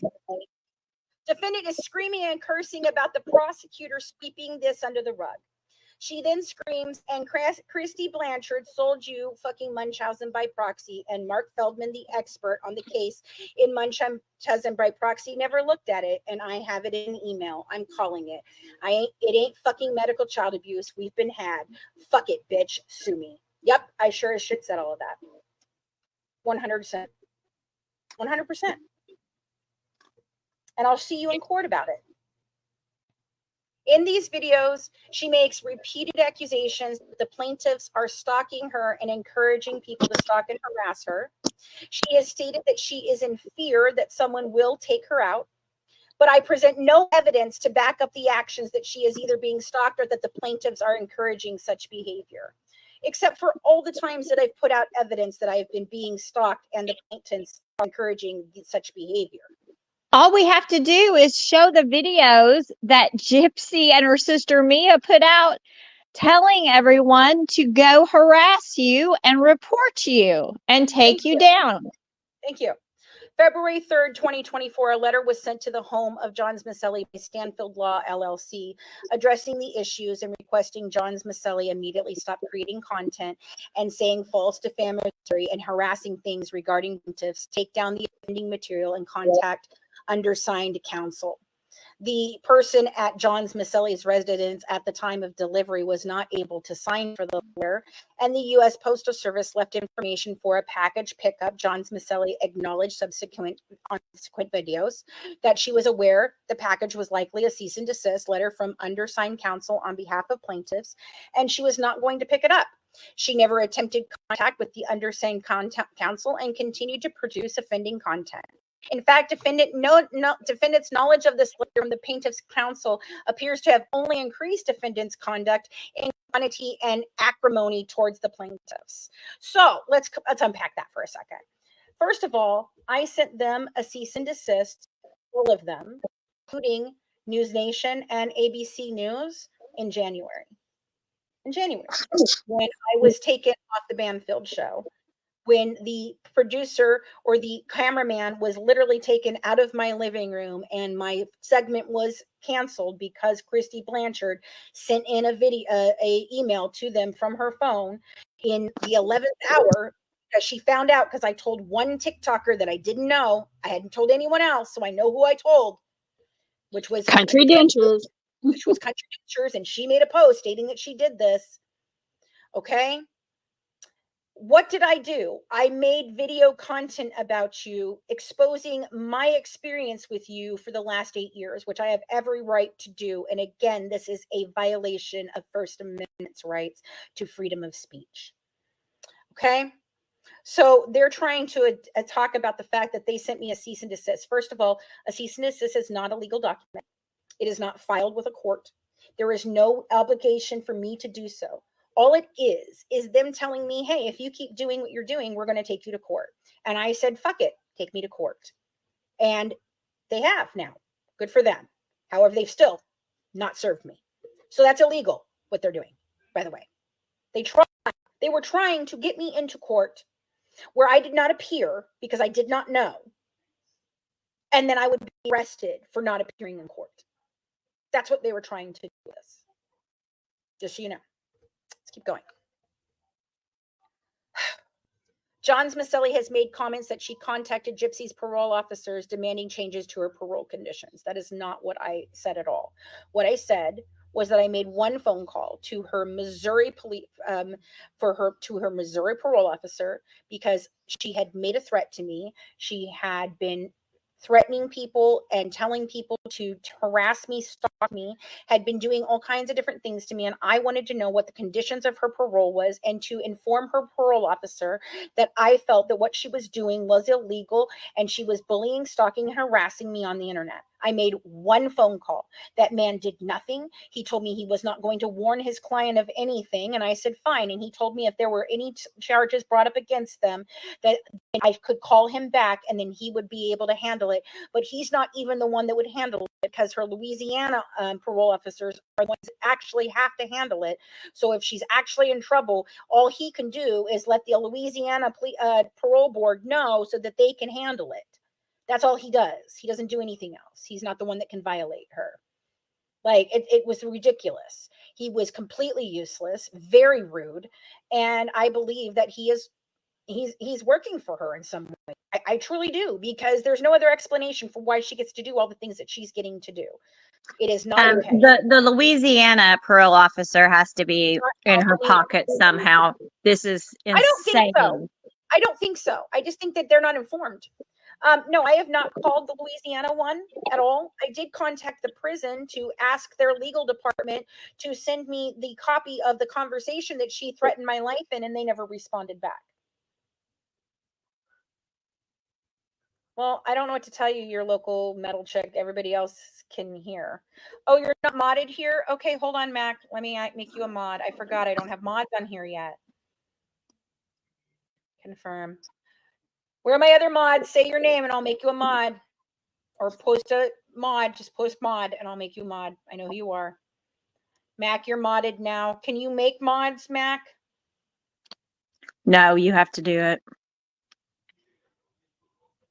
All right. If anyone else is in here that's on the mod squad, please do so. I'm not taking anybody in the box, just so you know.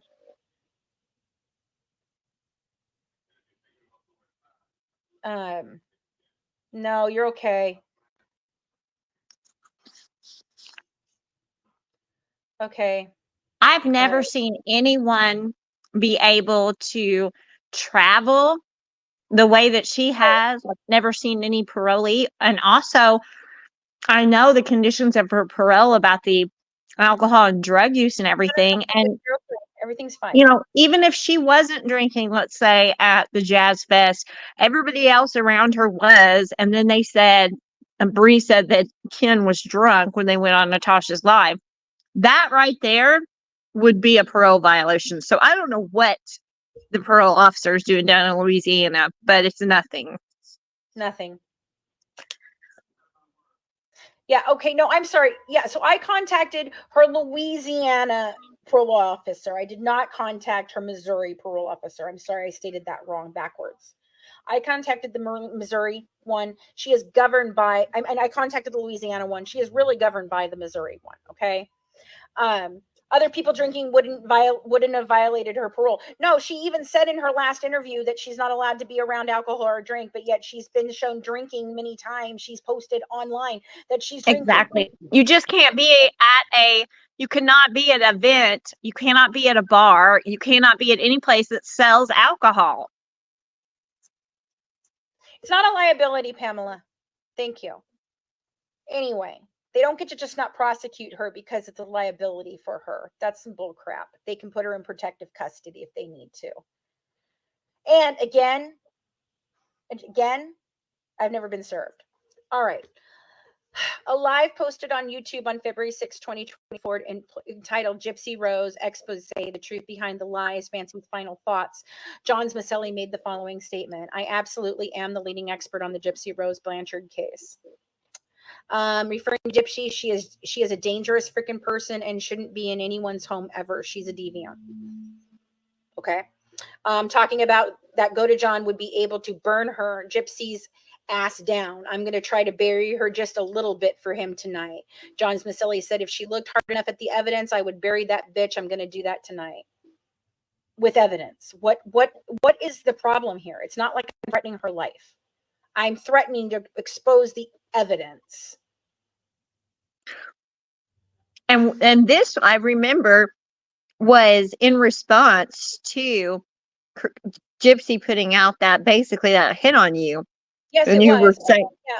All right, and then this fuck you bitch, I'm going to fuck you bitch, Gypsy. I'm going to bring you down tonight. Well, first of all, I mean, I don't know if that even was to Gypsy, first of all. And second of all, if it was, it's probably because I have every right to be upset, and I can say that I can bring her down with facts and evidence. This is nothing. On top. Okay, keep going. Counsel has spoken with and is prepared to present testimony from witnesses who have worked closely with defendant Johns Macelli and recently stopped working with her. Wow, some of my old partners and Ryan. Good people there for you. We're going to have fun with that. I'm glad you guys opened yourselves up to that. So that's Brandy and Tori and Ryan, and John Brown. Oh yeah. And recently stopped. They state that they repeatedly warned the defendant that her conduct is unprofessional, illegal, and defamatory. And I have repeatedly warned them that their conduct is unprofessional, illegal, and defamatory. Hasn't stopped them. She has failed to heed this advice and engaged in similar abusive conduct towards them. Wow. You're just after everybody. I'm just after everybody. Defendant Johns Macelli has shown no indication she intends to either curb or cease this behavior. No, I don't. In a February 28, 2024 video posted online, she stated that she had a source close to the Blanchard family. And I do have this source, and this source did say this, and I do have that person's text messages. Hi, Dinah. Yeah, I'm outing you now. For real. I didn't mean to do it before, but I am now. Because now you're on their side, despite the fact that you begged me to make sure that I could put her away somewhere that she would never be able to be near your son because you guys have to go to family events together and you never want her around your son because you're afraid for his life. Fancy. Would you please tell everyone who Dinah is because they don't know? Dinah is a member of the Petrie family. She is married to one of Dee Dee's nephews. She is who gave me this information. She gave me lots of information. I have not put all the information out that she's given me. I will, but I have not. No longer speaks with her because he found out Christy tried to steal pills from the house, the murder scene, before she called Mike Stanfield over. She said she doesn't know if this is true, but the source is reliable and she believes it because she knows Christy is a pill popper. Neither of these allegations are true. Both of those allegations are true. Just so you know. Defendant has continued to thwart any attempt by the various platforms to take her down her offending content. As an example, TikTok has suspended her account on more than one occasion. At the time of this warning, the account remains suspended. We'll get that unsuspended then, won't we? That'll be interesting. Defendant has created new accounts to post videos such as blank. They redacted that. She has made social media posts stating she will continue to create new accounts when they are suspended, because you're illegally violating my First Amendment rights to speak on these platforms about you. And I will be suing the platforms when I can. That will be happening too. We all need to band together, guys. I'm telling you, we all need to band together. All of the content creators, all of the people that are affected by her doing this need to band together and file a lawsuit against them for a class action suit for bullying, harassment, and violating our First Amendment rights. You can't tell me that TikTok is not biased towards her, because if No. you post anything that is anti-Gypsy, you will immediately get hit with a violation. They hit my own hysterectomy post. It was my hysterectomy that I was showing my hysterectomy scars, and they got that taken down. It's ridiculous. I got suspended for a week. Somehow I think Nina is connected in all of this, because it's just too interesting to me that Nina never gets hit with any violations, and she just always has the tea that no one else has. I think that Gypsy and Christy love to leak things to Nina and use her like they use everybody, and she just runs with it with no fact checking whatsoever. But she might get a lawsuit. I don't know. I mean, if they're going to sue the whole world, because they're going to have to sue the whole world eventually, because the whole world is affected.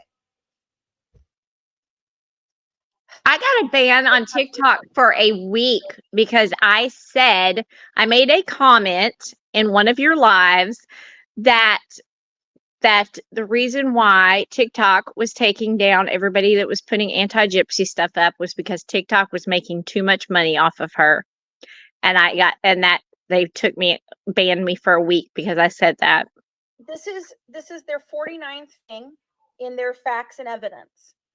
Defendant John Macelli was convicted of a misdemeanor offense of welfare fraud in Superior Court of California County, Riverside on March 22nd, 2000, under California Code 10980C1, to which I was served for in 1999, and I turned myself in willingly to the court so that I could plead guilty to this charge, and I served my time, and it was a misdemeanor, and there is no basis for this from 1998. What the fuck? Why does it have any bearing on anything in this court case whatsoever? Cause of action. Plaintiffs restates, realleges, and incorporates herein by reference each and every allegation contained in the preceding paragraphs as though fully set forth herein in haec verba. Haec verba, I don't know. Plaintiff alleges that defendant by and through the above reference conduct has engaged in the following courses of action: fraud, breach of contract, unjust enrichment, defamation, and false light. Using any other court process other than injunctive relief would require plaintiffs to engage in multiplicity of litigation. You don't say. Defendant retained documents, videos, photo, audio retained to plaintiffs that she received in connection with her contractual relationship with Gypsy as a producer, including but not limited to police reports, crime scene photos, police videos, surveillance videos, count transcripts. I didn't get those, by the way, and medical records related to Gypsy Rose Blanchard. After failing to fulfill any of the objectives of the contractual agreement and being dismissed by plaintiffs, defendant has used these materials, especially Gypsy's private protected medical documents, to produce public content, making false and defamatory statements about each of the plaintiffs, accusing the plaintiffs of criminal behavior for which she has no reasonable basis, in fact, to assert, and for defendant's own personal financial gain. I'd like to know what I've financially gained from any of this. Defendant has threatened plaintiff Gypsy's freedom by alleging she has or will be contacting her parole officer to make changes to her parole conditions. Defendant has openly stated she believes Gypsy should still be in prison, along with half of the world. The defendant herself and by and through her agents used her previous contractual relationship with the plaintiff to posit herself as the foremost expert on the Gypsy's case. She then uses the facts that she had inside access to create the illusion that she possesses information that no one else possesses, which is untrue, except for the conversations that I had with these people that no one else had. I mean, it's years and years of research and relationships that no one else has. Since November of 2019 and to the greatest extent since October 2023, defendant and her agents have used their platform to harass, abuse, and defame plaintiffs, including but not limited to posting plaintiffs' cell phone numbers and protected medical information online. In fact, I'm the only one who redacted it. No one else bothered to. Defendant has resisted all attempts by plaintiff to resolve this issue. What attempt? What attempt? Your shitty letter that you sent me to cease and desist? No, that's not an attempt to do anything. You never have tried to contact me. In fact, I've told you through your contacts that have talked to you about having a lawsuit or doing anything else with me. I've told them that I'm more than willing to speak to you and reach an agreement. But you've never reached out for that agreement. Not one time. And you never picked up the document that was. No, never picked up the document. You never picked up the document that required a signature at the post office. No, and I don't have to. I'm under no legal right to pick up my own mail. If you wanted it served, you should have served it. You didn't serve it. You sent a fucking cease and desist. I sent one of those months ago to you before this. It's listed later. Defendant herself and by through her agents used her previous contractual relationship with plaintiffs to posit. Okay, I did all that. So count 1, temporary restraining order. So the plaintiff restates, realleges, and incorporates herein by reference each and every allegation contained in the preceding paragraph as though fully set forth herein in habeas whatever verba. The defendant, John Macelli, caused and continues to cause immediate, irreparable harm to the plaintiffs. Pursuant to the agreement between plaintiffs and defendant John Macelli was provided with sensitive and private protected records, photos, documents, videos, etc. from plaintiffs. As evidenced by defendant John Macelli's conduct and the conduct of her agents and associates, John Macelli misrepresented her abilities and expertise related to her ownership of Mad Ginger Entertainment. I misrepresented myself as a producer who actually produced something and wrote things at a company that I own. What? Unbelievable. Unbeknownst to plaintiffs who have no experience in the entertainment industry, defendant John Macelli never possessed the requisite skills or expertise to perform the terms of the agreement. So let me ask you guys a question. So when the first project that any producer, writer, actor does, when they get that first job, were they qualified to get the job before they got the job because they hadn't having experience to get the job? There's no experience you have to have. There's no degree. There's no level of anything that I have to have accomplished in this for me to say to them, I think I can do this. It is under their requirement for them to decide if they think I can or not. I said I think I can. They said, okay, great. And we tried. I don't know. I made no promises to them in the actual document itself in the contract. It states that I'm under no obligation to make anything ever. However, I produced a podcast and I have produced an actual show on YouTube for years and years and years. This is all part of that show. It's an ongoing show. It's on my network. I don't know what more you want from me. It's an actual show. This is all going to be part of the books and the documentary that I told you was willing to produce. The fact that you turned me down and decided you didn't want to be part of it anymore only means I don't got to pay you for it no more. That's your stupid fault. Sorry. After providing the defendant with years of exclusive access to Gypsy. But wait a minute. Didn't 3 sentences ago say that I didn't have exclusive anything? Right. I mean, but okay, let's contradict ourselves within our own. I mean, you must be taking a book out of Beckerman. I mean, he contradicts himself in your medical records in statements. So I mean, hey, maybe that's the professional you're going to call to prove all this. Dr. B, I'd love to have some moment with him on the stand for sure. Anyway, After providing the defendant with years of exclusive access to Gypsy, the Blanchard family, and the rights to all media projects surrounding plaintiff terminated the relationship with the defendant. I terminated that relationship. At the time of termination of the business relationship, defendant John Macelli had failed to secure or produce a single marketable media project as promised. That's really funny considering that we had a whole podcast. Following termination of their contractual relationship, John Macelli proceeded to create the public perception that because she had inside access to the people and personal access to their private documents, that she alone possessed the only full understanding of Gypsy's case. Well, that's true. It's true.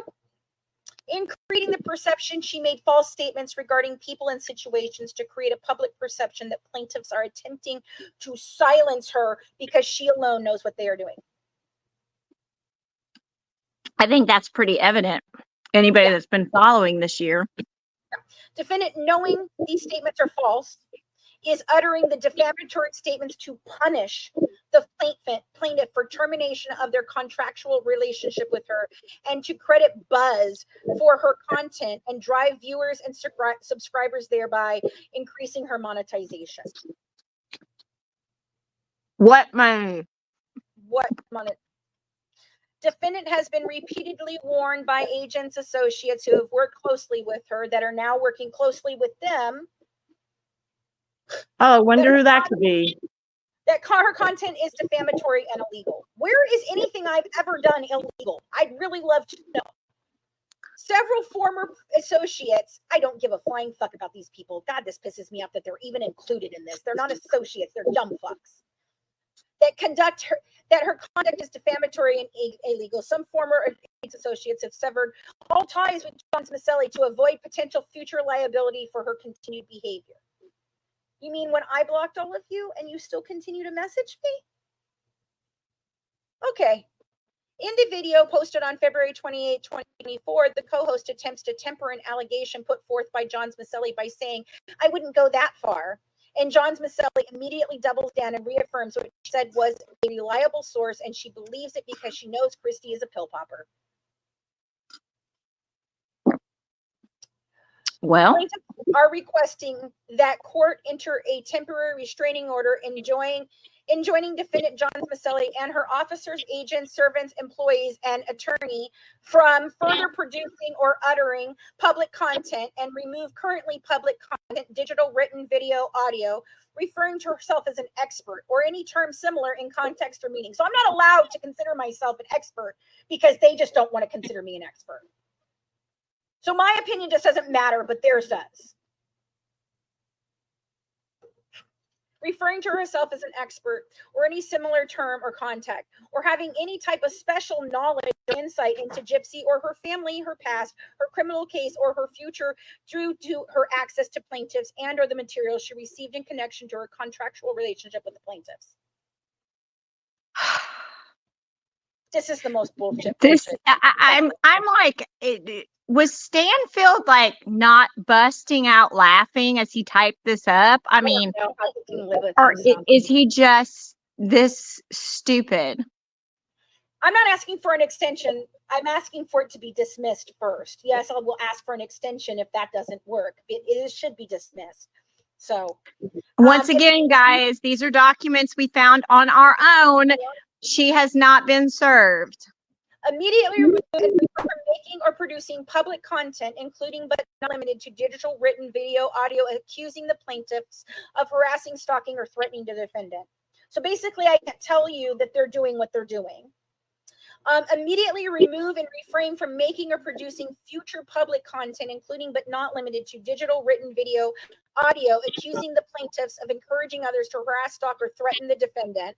Again, Posting any further documents, videos, photos, added audio related to plaintiffs that she received in connection with her contractual relationship with Gypsy as a producer, including but not limited to police reports, crime scene photos, police videos, surveillance videos, court transcripts, medical records related to Gypsy Anderson, then Gypsy Blanchard.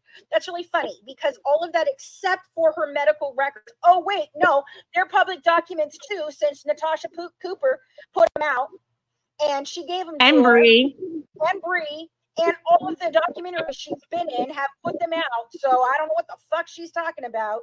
But Every single thing they just listed is public knowledge. I can go to any Facebook group and find that in 5 seconds. They're trying to silence everyone. That's why I'm calling for you guys. If you are a content creator or a supporter of a content creator that has been harassed, bullied, stalked, or been community violated for any of the content that you have put in or any content that you have supported, please contact us at tipsforgoodwives@gmail.com so that we can put together a class action suit. This is the only way to stop them from coming after every single one of you. Posting any further documents, videos, photos, audio relationship related to plaintiffs that she received in connection with her contractual. Okay, that's CDE. Immediately remove from public view any documents, videos, photos, audio, and any other content related to the plaintiff. Why is this not charging?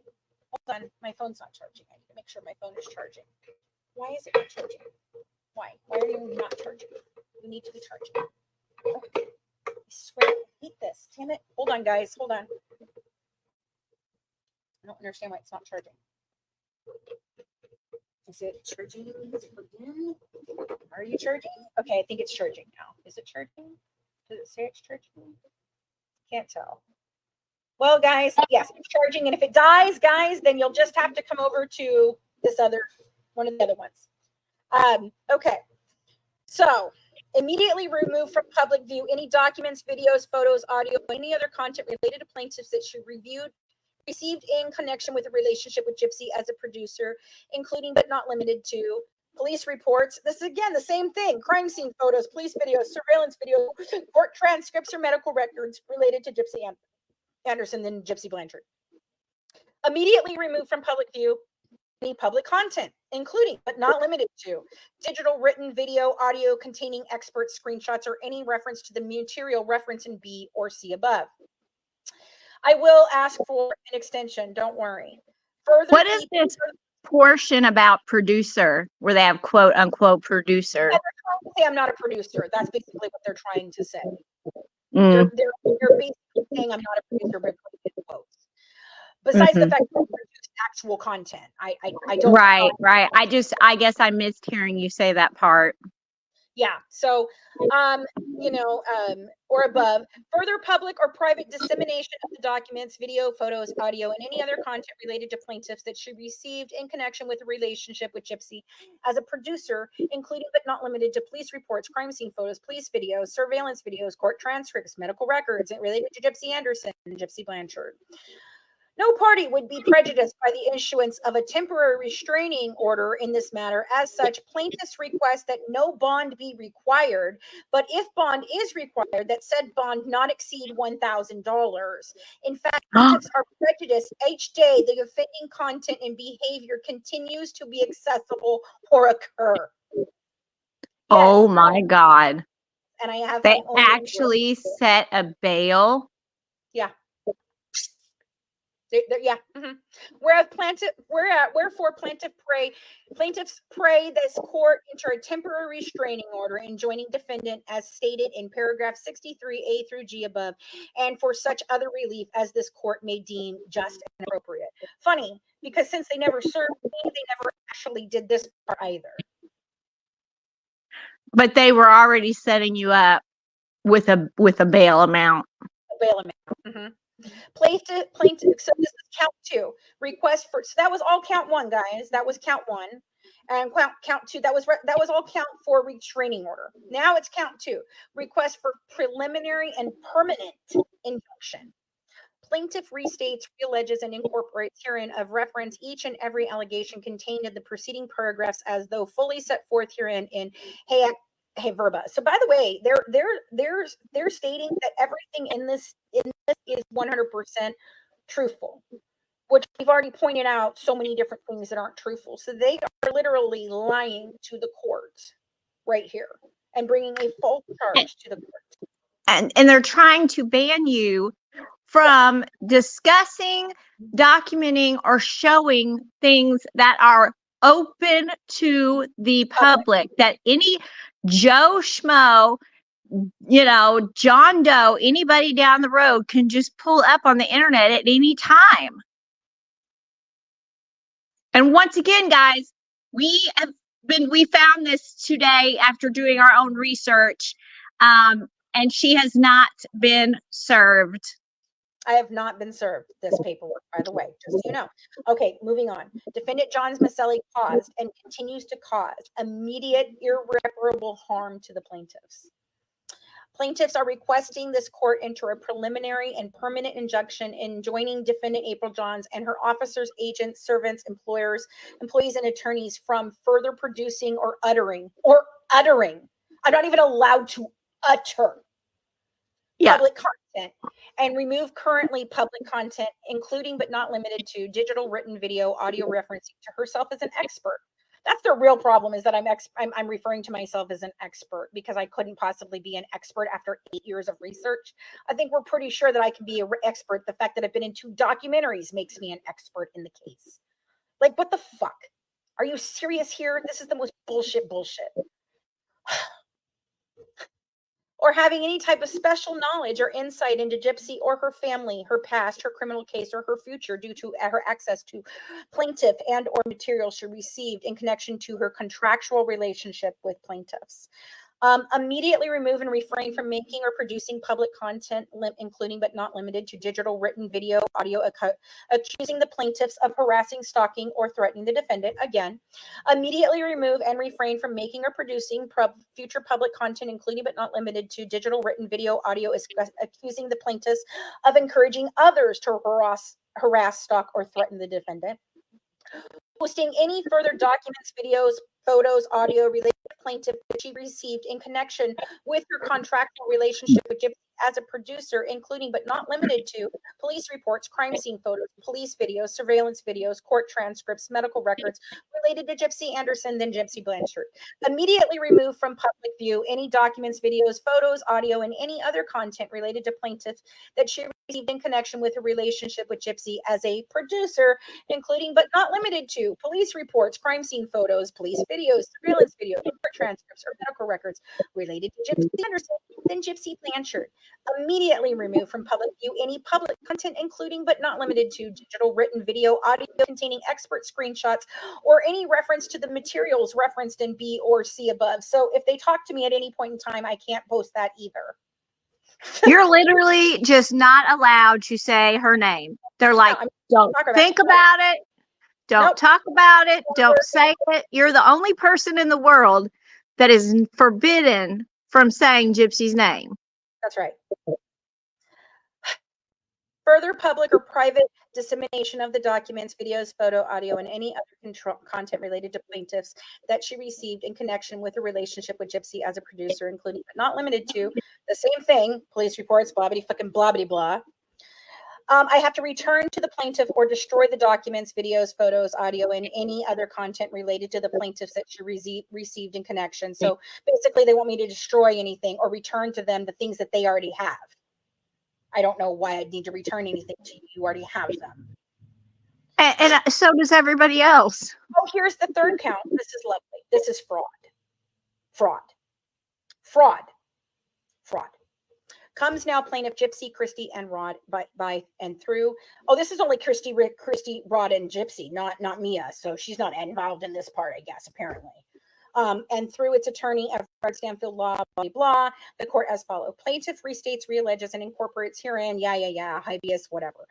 As described above, defendant Johns Macelli made multiple representations regarding its business knowledge and expertise that were false at the time made and material to the decisions made by plaintiffs with knowledge of the falsity of the statements made and with the intention that the statements should be acted upon by plaintiffs in the manner contemplated. At or around the time of signing the agreement and engaging in business with defendant, plaintiffs were ignorant of the falsity of such representations, relied on the perceived truthfulness of the representations, and had the right to rely upon the statement. As a direct and proximate result of Johns Macelli's false representations and omissions, plaintiffs have been damaged through the actions of Johns Macelli in the form of missed opportunities for projects due to the exclusive irrevocable option granted Johns Macelli during the contract period and providing access to private and confidential case materials as well as private protected health information and medical records of Gypsy. As a further direct and proximate result of Johns Macelli's false representations and omissions, plaintiff is damaged to the actions in the form of using her inside information as well as documents and materials provided to plaintiffs per the contract to make false and defamatory representations regarding the plaintiff to the public for the purpose of enriching Johns and Macelli. That as a direct and proximate result of the acts and omission of the defendant by any through its associates, plaintiffs have suffered the following: loss of income, lost career opportunities, and mental and emotional anguish. That the acts and omission of the defendant by and through its associate was made with malice or reckless indifference to plaintiffs' federally protected rights and or outrageous because of its evil motive or reckless indifference to the plaintiff's rights. Oh, evil motives. I didn't know that that was illegal. I didn't know that that was a legal term. Evil motives. Yeah, evil motives. Wherefore the plaintiffs praise this court enter in judgment against defendant an amount of fair and reasonable and for punitive damages and for such further additional relief as this court may deem just and proper. What I tell you it was all about. Money, money, money. Money. No, does not have money. That's why they're doing it. Okay, count four, I'm sorry, the breach of contract, express or implied, comes now, blah, blah, plaintiff restates, alleges, and incorporates herein by reference each and every allegation, by that stupid thing. The agreement entered into by plaintiff Gypsy and plaintiffs Rod and Christie respectively granted an irrevocable life rights option to Johns Macelli for the purpose of Johns Macelli representing above referenced plaintiffs in media projects regarding plaintiffs' life stories, including Munchausen by proxy and the resulting criminal case. In documents that memorialize the obligations of the party, defendant promised plaintiffs to commit her talents and energies to the utmost to fulfill the stated purpose of the contract, which was to produce a series or other projects to fairly and accurately portray the events and circumstances of the plaintiff's life stories. In documents that memorialize the obligations of the parties, plaintiff promised to fully cooperate with interviews and the gathering of documents necessary to produce their series or other projects. In furtherance of these ends, defendant paid plaintiffs Gypsy Rose and Rod and Christie a nominal advanced payment of $10 with further payment spelled out in the agreement upon successful completion and production of a series or other project. Furtherance of these ends, plaintiff fully and completely cooperated with the defendant for over 2 years. No, you did not. Plaintiffs provided copies of all relevant case materials. No, you did not. As well as obtaining and providing all of Gypsy's medical records as obtainable. No, you did not.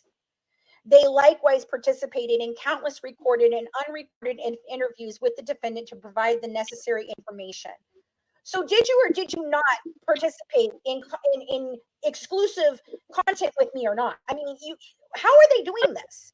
Like this gives me whiplash. I mean, they are just bouncing off the walls here. And I mean, come on. She walked out of prison with over $3 million in this trust. I mean, Christie built her an empire. You did not cause them to miss any opportunities, even though they were supposed to be working with you. They actually double crossed you, cut you out, and worked with somebody else behind your back. So if anybody would have a lawsuit, it would be you. Right. That likewise participated in countless, At the time of the termination of their contractual relationship, defendant had produced no marketable results except for the podcast that I produced and the content on our YouTube channel. I can prove who I pitched it to, who I've sent it to, how many times it's been pitched. I can prove all of that. Do you know it's sitting on Mark Wahlberg's desk right now? Yeah, it is. Just so y'all know. But I didn't ever try to get any of this done. Defendant John Macelli retained and has refused to return all provided materials. They have all provided materials. They have all of them. Every single one of them, including the things that they say that they provided and that they did not. Yes, I can countersue, Mama, and I'm working on that. I have a fund going for it. So please, yeah, Marky Mark. Yeah, yeah. It's amazing that we're sitting here having to create a fund to help raise funds for an attorney when you haven't even been served yet. I haven't even been served yet when I have no money for them to take from me and they're trying to get money from me. And what is this $10? Well, that was what I originally paid Christy when I went to Louisiana to secure the life rights because I didn't have a bunch of money. And that's what I told them. I don't have a bunch of money. All I can offer you is an honest and truthful telling of the facts of your case. That is exactly what I told them. And I have a witness. No, it doesn't say how much they're suing me for whatever the court determines. And yes, I can get a court-appointed attorney, and I intend to ask for legal aid, and then I will raise funds for a better attorney. It's okay, baby. You can laugh all you want. I'm laughing. I think this is fucking hilarious, to be honest with you. That's what I said. I was like, is Stanfield keeping a straight face as he types this shit out? So the defendant retained and has refused to provide all retained materials. Meanwhile, Titania returned all of them to her. So I don't know. I never even had them all in my possession. So, whatever. Defendant John Macelli has embarked upon a course of action in which she has used this material to portray plaintiffs in a negative light. You mean in a negative light more than you being a schmurderer and a con artist? What more? And everybody else is saying the same thing? I mean, are you going to sue the world because everybody else is saying the same thing, honey? I mean, they've seen the evidence now. It's all over the place. It's everywhere. It's open to the public. And they've all caught you in your lies. Don't worry. I'm suing back. Don't worry. Okay. Defendant has provided no financial remuneration to the plaintiffs. There again, what's it all about, guys? Money. Money. As spelled out in the agreement pursuant to the enrichment of defendant for the use of these materials. Defendant's actions have breached the requirement under Missouri law of the duty of good faith and fair dealing in the performance and enforcement of the agreement, Sloan versus Purina Mills.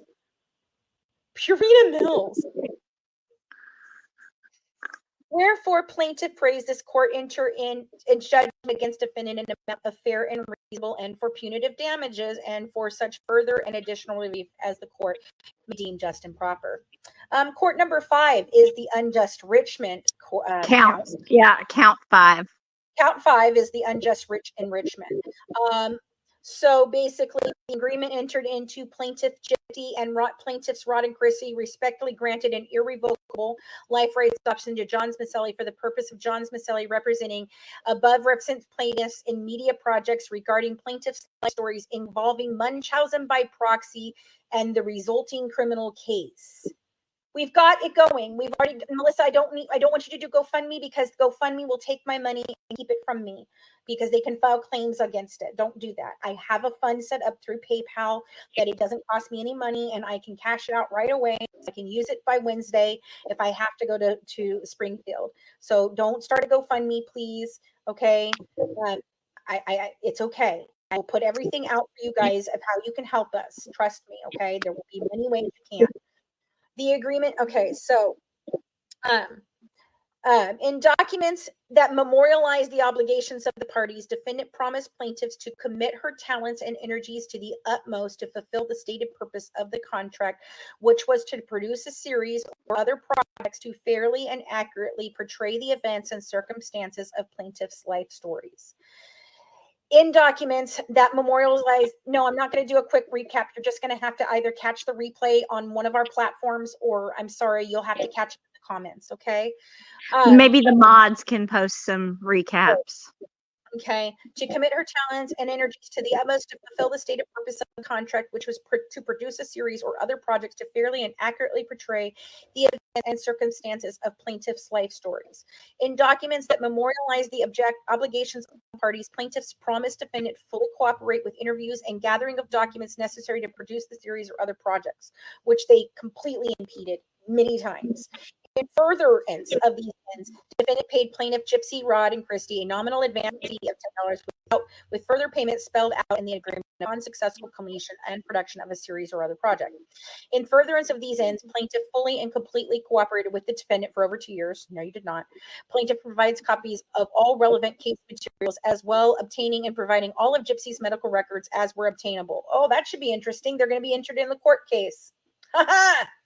They likewise participated in countless recorded and unrecorded interviews with the defendant to provide the necessary information.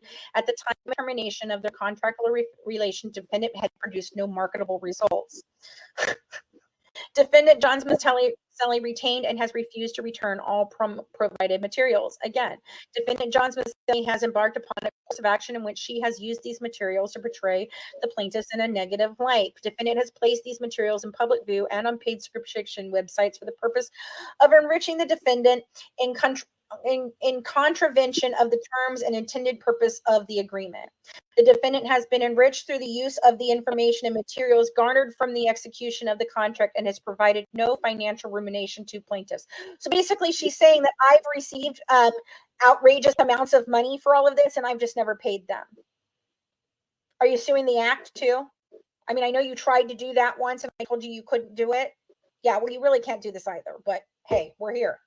So that's count number 4 or 5. I'm sorry, count number 6. We're almost there, guys. We're almost done. Count number 6 is false light. So basically, in the past several years, and more particularly in the past 12 months, defendant John Macelli has embarked upon a course of conduct to give publicity to defendants through the uttering of false statements on public internet-based forums. These false utterances are done with actual malice, and a reasonable person would find them offensive. Okay, you and the rest of the world have said, look, she's a fraud, she's a liar, she's a scammer. Okay, so they're going to sue everybody? That's your opinion. You're entitled to your opinion, and you're entitled to actually say the truth. She is right. a convicted felon for murder. I'm sorry. Right. And again, this goes back to First Amendment rights. No, there was no agreement to ever return any materials, and they've always had all the materials. That's the thing. Everything I got was given to me by Christy Blanchard if she was the person giving it to me. Otherwise, I'm under no obligation to give them anything because the rest of it was all public knowledge and public information that I garnered through a FOIA request. The fact that I've talked to people and done interviews, I'm sorry, you can't tell me I can't talk about my own personal conversations with you. No, it was not dictated how I can use the medical records. No. Yep. Okay. It really sounds like Brandy and Tori are putting out a lot of false narratives here. Sure are. Plaintiffs, through multiple witnesses, will show that the false statements have been made to purposely cast defendants in a false light. Through defendants' own words, plaintiffs will show that the defendants' actions are not for a legitimate public purpose, but for the purpose to bury Gypsy. That a direct and proximate result of the acts and omissions of the defendant by and through its associates, plaintiffs have suffered the following: lost income, lost career opportunities, and mental and emotional anguish. That the acts and omissions of the defendant by and through its associate was made with malice or reckless indifference to plaintiff's federally protected rights. She doesn't have federally protected rights anymore. She's a felon. and or outrageous because of its evil motive or reckless indifference to the plaintiff's rights. Wherefore, plaintiff pleases the court, praises court, enters into a judgment, another fair and reasonable for punitive damages, blah, blah, blah. Count number 7, guys. This is defamation. So again, several years and more particularly in the past 12 months, has embarked on a course of conduct to give publicity to defendant through the uttering of false statements to third parties in person and on public forums. The false utterances are done with actual malice, and a reasonable person would find them offensive. They're going to have multiple witnesses again. Basically, I made false statements with no regard to the fact that it's true or falsity at the time when defendant had knowledge of or serious doubts as to the veracity of said statements. Further, said statements are defamatory, made to and read and heard by third parties, and plaintiffs were damaged thereby. That is a direct and prominent result of the act and omissions of the defendant by and through its associates. They've lost their income, that fucking blah, blah, blah, and it was malice. In conclusion, we're finally to the conclusion of this, guys. Enter a temporary. They pray the court enters a temporary restraining order enjoining defendant as set out in paragraph 64 above until such time as a hearing can be held and evidence presented on a preliminary and permanent injunction. Enter after evidence is abducted a preliminary injunction pursuant to paragraph 68A through H above. Enter after evidence is adduced a permanent injunction pursuant to paragraph 68A through H above. Enter an appropriate order of damages pursuant to each and every count alleged above. For attorney fees and costs to prosecute these actions, which we assigned a thing that says they can't go after me for that. We were supposed to we're actually agreed to go to arbitration for this, but they went this way. So they're not even supposed to do this. For attorney fees and costs to prosecute this action and for any further relief the court deemed just and appropriate. Respectfully submitted, Michael A. Stanfield. Now, certificate of service.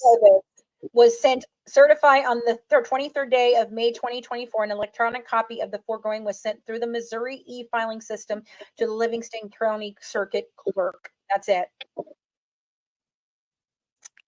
And it shows nowhere where you've been served or how you're going to be served. Nope, nothing. It's just their signatures on here, nothing else. That's it. So that's all of that. Then there's 1, 2, 3, 4, 5, 6, 7, 8, 9, 10, 11, 12, 13, 14 exhibits. So there you have it, guys. That's there you go.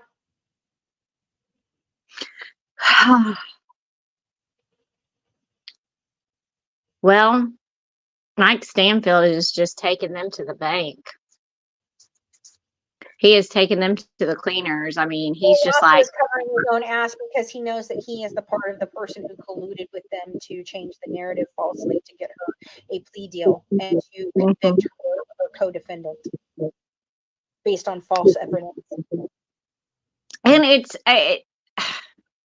this is just leaves me speechless. I mean, where there's nothing on there that shows when or how you are going to be served. Where is that part where it says you're going to be emailed? I don't know. I mean, and there's they have to actually serve me. They can't just send it to me in the mail or in an email. Do you guys not understand how the court system works at all? They have it has to be served either by a process server or from the sheriff's office. No, it does not, Beta. It does not. It does not acknowledge any receipt of knowledge at all. I am simply reading what someone else put out. I have not been served. I have to actually be served. I don't understand. I don't think that some people understand what being served means. It means, I mean, it's got to be documented with the court system. That's what I'm telling you. It has not been. They have not served me. What of this do you guys not understand? You've got to have a process server or a sheriff's office deputy, somebody come to your house, knock on your door, and give it to you. And then it has to be entered into the document, into the filing, that this person was served on such and such date and who served them. And there's been nothing. How did we find out about it? Because somebody sent me a screen recording last night of one of Nina's little juicy gossip tea videos that she put out that was completely inaccurate. She didn't fact check it, and she didn't even check with us to see if it was true or not. So then Fancy and her family have to spend the whole day today with our supporters and friends trying to find out if this is true or not. And of course, we find out the truth, and everything Nina put out was untrue. And her comments were really shitty. And hang on. Look, I see you, Nurse Nancy. I'm not coming at you in any which way, shape, or form. I'm simply stating to you, by law, there's two ways for them to serve me. One would be through a process server or through the sheriff's office. That is the only legal way for them to actually serve me, because they have to have verification that I actually received it. I'm not trying to be rude to you. And you don't have a notification at this time that there's anything waiting on you at the post office. No. Exactly. Exactly. So what is all these people have put this out. I mean, the whole freaking case is on Reddit, apparently. I think somebody said Ryan put it all out on Reddit. So all these other content creators are putting this stuff out, and they don't know the facts, and they don't know the truth. Nope. And so they're all perpetuating a lie that Gypsy is perpetuating. This is a lie. So basically what they're accusing me of is exactly what they are doing. So they once again, are projecting onto me exactly what the things are that these people and the people that are engaged. I don't know if Nina's in there because she has me blocked on TikTok. So who fucking knows? And, you know, the thing is like, you have not cost them any money or opportunities or done anything evil. Okay, Corinne, as far as we know, it is a court case listed on CaseNet through Missouri. Beyond that, I live in Kentucky and she lives in Louisiana. Beyond that, the original contract is governed out of California that we signed. They filed in Chillicothe, Livingston County, simply because at the time that she signed that contract, she lived in Chillicothe. So they're alleging that that's when the crime occurred. No crime occurred. They've tried to hit me with 7 different freaking counts here, all stating the exact same proof, exact same, things. I can't even believe that, like, Mia, that they've included Mia in this as well. Because of that video, but that was her attacking me. I just responded. I know. Listen, I never put a video out ever stating that I thought that Mia's life was in danger like that. Have I talked about it? Sure. When I've said I believe that it could be a possibility that she's in danger. Who wouldn't be in danger of being murdered by a murderer? Oh, I think a lot, you know what? A lot of people saw the tension when Gypsy and Mia did that little review where they went shopping together at the boutique. Jeez Louise. You know what? I know who you are, and I'm getting rid of you. Guys, I don't know if you all heard me, but everybody noticed the tension between Gypsy and Mia when they did their little boutique video. They, were showing off the clothes they bought at the boutique, and you could just tell Gypsy was like mad because Mia said more than what she wanted her to, and she just gave her a look, and everybody was like, oh my gosh, Mia better be worried.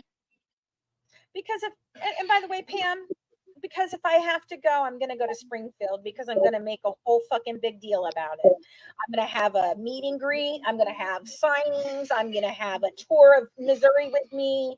I want to have a sit-down conversation with her probation officer in Missouri. I will be talking to her probation. I told her, you know what? You're scared that I was going to call your probation officer? No, now I will be seeing them in person. because you Because have 100% threatened my life. You've threatened my company. You've threatened my business. You've threatened my money. You've threatened me personally. You've threatened my business associates. And we are going to stop you. We're done. it's insane to me that she has been doing all of the things she's accusing you of. You haven't done any of those things. But she has, and we can prove it. And I still don't understand how they I'm get off not. Baby, don't worry. I'm not upset. I still don't understand how they gotten off with putting this out for everyone to see, and you haven't even been served yet. I think that's what they're hoping. I think they're thinking, oh, well, we gave it to Nina, so she put it out, so Fancy had to have been notified. No, that's not how this works. No, sir, that's not legal. I know I'm going to win. Yep, I know. I'm already writing my response. I mean, this is literally like opening a can of worms. I didn't know. I've not been served. I didn't know. I found out from Nina's live that someone sent us. Oh, what's she want to gain from going to court? She wants to silence me forever so I can never say her name, think of her name, or speak about her in any realm ever. And she wants my money that I never made.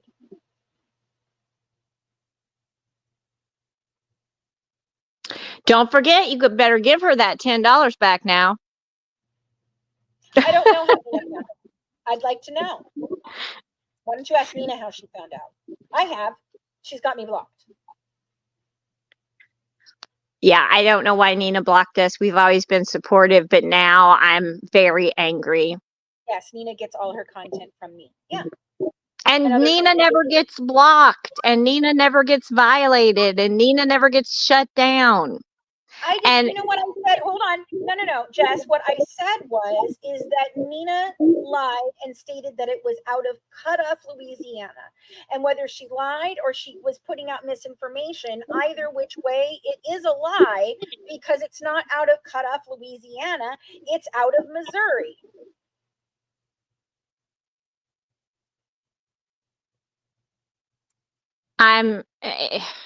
I'm so sick of this. Ooh, I got the tea, blah, blah, blah, and just lie. And it's like, why? Right, Chrissy Cakes, probably because Nina signed with Lifetime. There you go, which is exactly what I said. Why doesn't Nina ever get hit with community guidelines for any of the things that she puts up that she says about Gypsy? Because she said the same things. Is she going to get sued for talking about the chromosome disorder? I'd really love to know. What about Bree? Exactly. She never gets violated. She never gets suspended. She never gets her accounts taken down. And we can't keep anything up because it's, because we're talking about anti-Gypsy stuff. With community guidelines, not like the rest of us. Something's not right with that. It's not right. You guys can say it all you want, but I've never seen it, so I don't. And you know what else? Not only have we never done anything to Nina, we've been very supportive of her. She said, no, they can't sue me. Yeah, they can. They can sue any of you. If they can sue me, they can sue any of you. Right. Any of you could be sued. And so, violation, but not like the rest of us. And no, I'm not blaming Nina. Are you guys fucking daft? Like, really? I'm not blaming Nina for a lawsuit. What I'm blaming Nina for is putting it out on the internet without fact checking it, having the misinformation, and not contacting me about it at all. That's what I'm blaming Nina for. Holy fuck, you're dumb. Good God. And I'm talking to the specific person that said that, not anyone else. I had other content creators reach out to me today, and they had seen it. They wanted to know if it was true or not because they didn't want to post something that wasn't true. And I respect them for that because that is exactly what Nina should have done. Nina didn't know I wasn't aware. Well, you know what Nina should have done as a journalist, as a content creator, as a media, out to me first and asked me, hey, did you know that you're being sued? That would have been the appropriate thing to do. That would have been the actual ethical thing to do, and she did not. And you just posted a video last week, saying, hey, I don't know what's the problem here. We've been very supportive of you, but I'm going to offer you an olive branch if there's a problem. I sure And did. then she goes and does this. Exactly. And her comments were really shitty It too. doesn't matter whether she thought I knew or she didn't think I knew. What matters is that she did no fact checking whatsoever to report on it factually at all.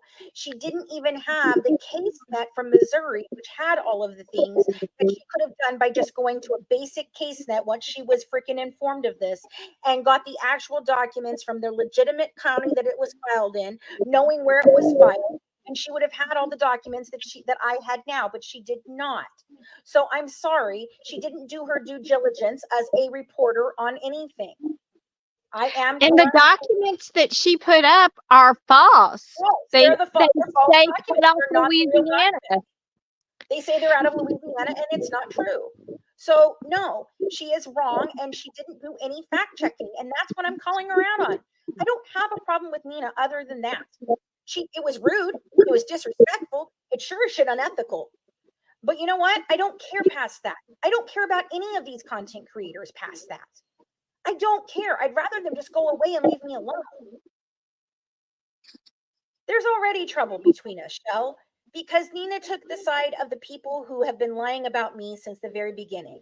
She went around and she gave them platforms to tell lies about me. She participated in those platforms and participated in telling lies about me.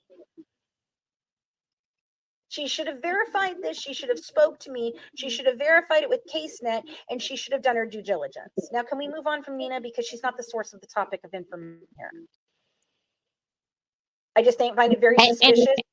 You guys, like these other content creators we have that we work with, like Veda Jade and Conspiracy and all the rest of them or whatever. I mean, if they can do that to us, they can do that to you guys too. And that's why we need to work together. Okay, it does not matter what page put it out first. I don't care what page put it out first. I don't care. The way that I found out what it was because I was sent a screenshot of Nina doing it. I went to YouTube, I watched it. That's how I found out. And I've been working all morning to work on this. So I'm sorry that I don't care who put it out. Whoever put it out, any person who put it out has done no fact checking whatsoever because nobody has called and asked me or messaged me or talked to me about this other than the very select few people that I speak with on a regular basis. No one has asked for my comment. Nobody has contacted me and asked me, hey, is this true? Other than Veda. Hey, Veda reached out and asked if it's true. That's the only content creator that reached out and said, hey, is it true? And I appreciate that. Officially, no. And I don't have an attorney as of yet. No. I don't have money to contract an attorney as of yet. I didn't find out at any point. That's the problem. I found out by somebody sending me a video of a content creator who was lying about the circumstances of that court case. And she thought it was funny. Her original lawyer, the one that got her out of this. And I will represent myself, Kay. Thank you. But that's not the point. I shouldn't have to. I should not have to go in a court of law and represent myself against a fucking lawyer who helped to sell the lies that everybody believes. I should not have to.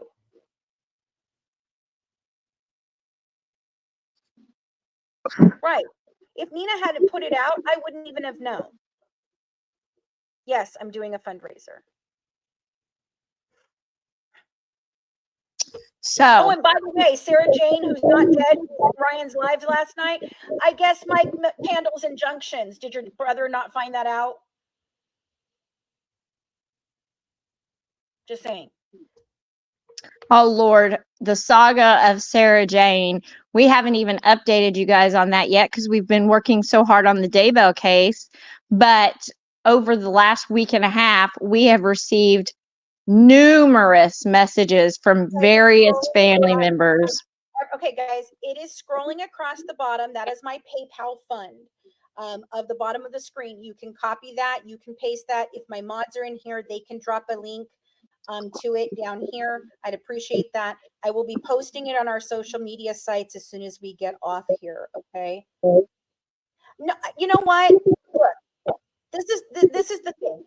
I get very irritated by the fact that what people do is they justify bad behaviors by stating, well, somebody else is doing it, or, well, didn't it help you in some way, such as this? So isn't it a positive? Nina put it out so you know about it. If you didn't know about it, if it's real, is it real? I'm so confused. Okay, so here's first of all, it is positive that Nina put it out just because I actually was warned. If Nina had not put it out, I think that what they were trying to do was set me up so that I would not appear in court. They would say, yes, it's signed by the judge. They would say that I did not appear and that they served me. They were going to try and state that they served me. Anyway, I'm not talking about people being blocked. If somebody blocked you, I'm sorry. Reach out to the mods. I don't know what to tell you. They were Also, counting they on me not set your knowing. they So then set your bail. I've never seen Yeah, a plaintiff set well, that's what the they bail. no, they didn't set bail. That's what they were asking the bail to be. That's what they were asking for my bail to be if I didn't show up. Have you ever seen that before? I haven't. What? Where the plaintiff asks for the bail, what the bail amount should be. That's usually up to the judge.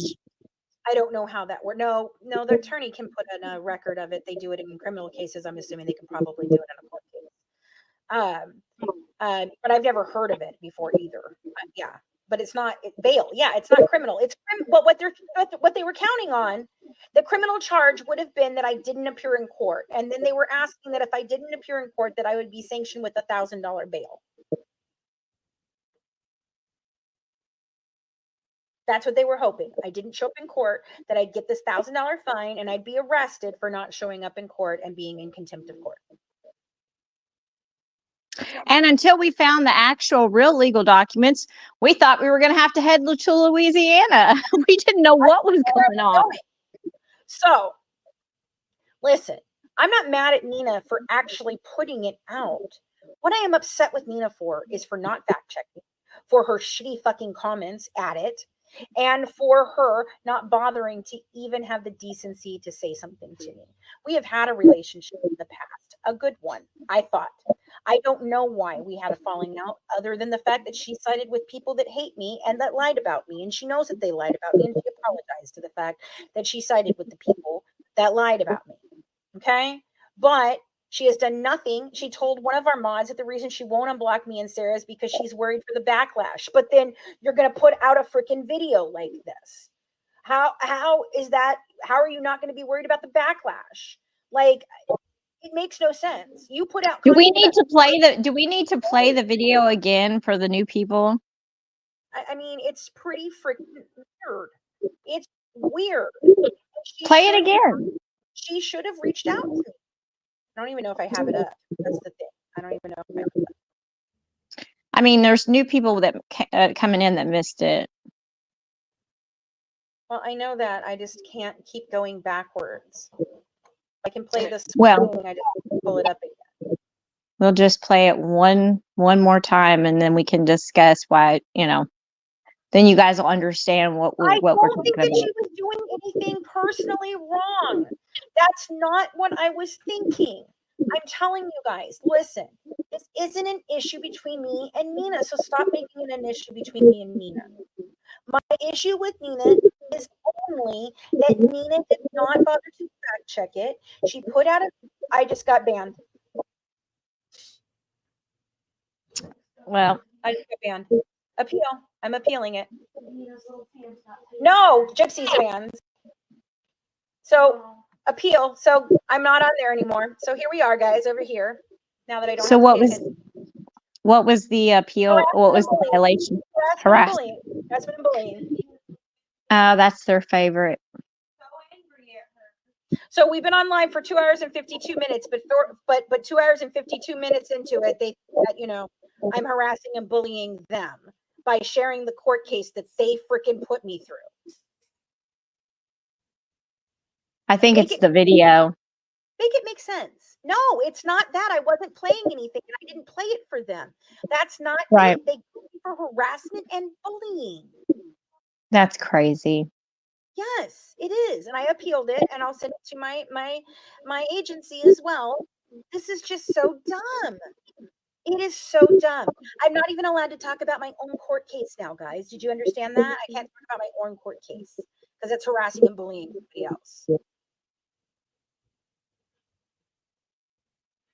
The court case where you're not allowed to even think Gypsy's name. Can't think it, breathe it, smell it, taste it, say it, nothing.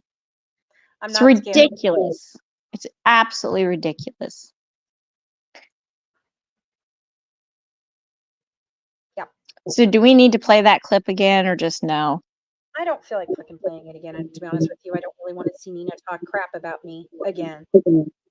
I understand. I just know there's some new people coming in that don't understand and they just keep hounding you about it.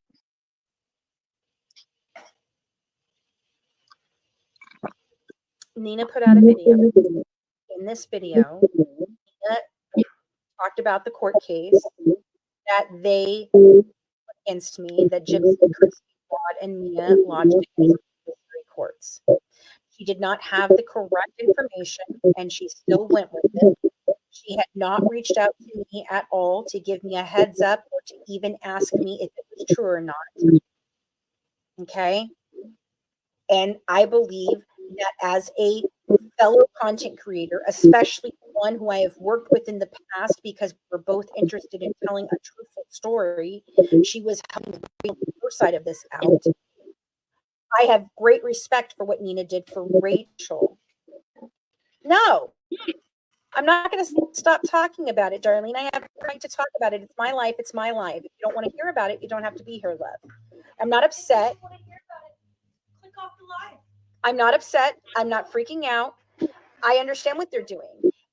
Is this video posted online somewhere? Yes. But I will play it again. Hang on. I just have to find it again. Give me a second. I'll pull it up. And the only thing that I, again, saying that I am upset with Nina about at all is that she did not fact check and she did not reach out to me at all for comment or to give me a heads up as just, hey, I don't know if you know this or not, but you're being sued. Nothing. A regular reporter would reach out, a regular content creator would reach out to me and say, hey, I have this information. Do you have a response? That's what we do. We fact check everything. And I mean, you're so diligent about it. And also, you know, she made some shitty comments in there that were just digs. She's been using tons of our content. She even did a whole segment on the chromosome disorder, yet she doesn't know how to pronounce Fancy's name. Then after she plays the incorrect information, she posts up, you know, on her green screen that is absolutely 100% false about her being sued, Fancy being sued down in Louisiana. Then she starts making jokes about it and saying that she just was surprised it took this long. So it was just really shitty all the way around. And she didn't have to do that.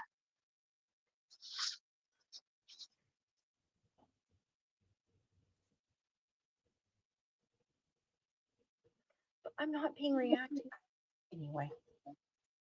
Just play it. No, that's not what I'm talking about. I'm talking to somebody else. Oh. Hold on.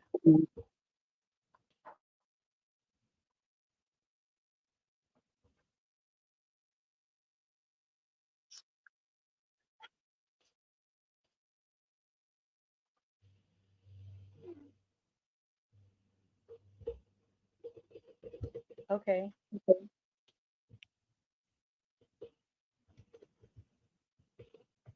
Hold on. Yeah, instead of sending viewers over to her page, it'd be better if we just played it again.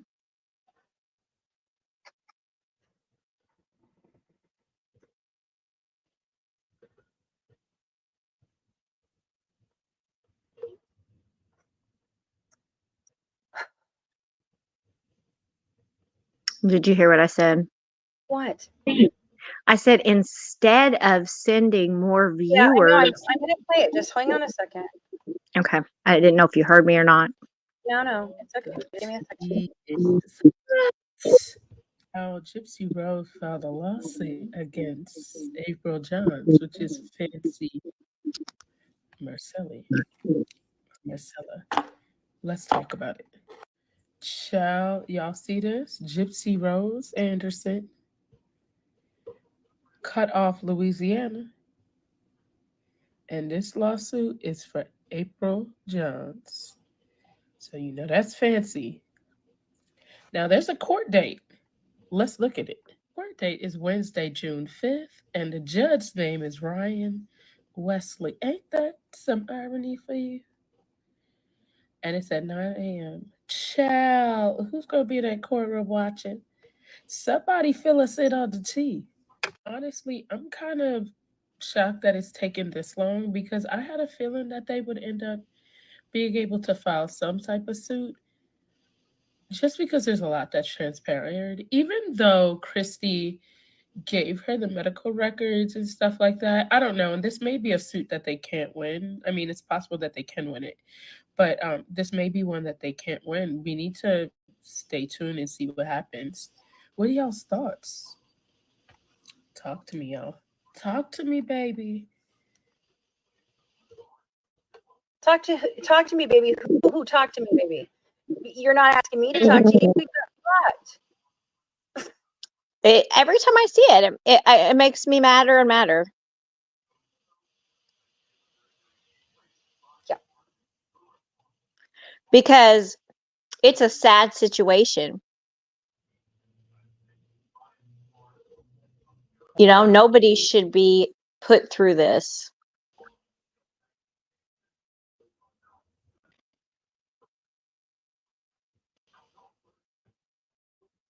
Are you having a mod discussion?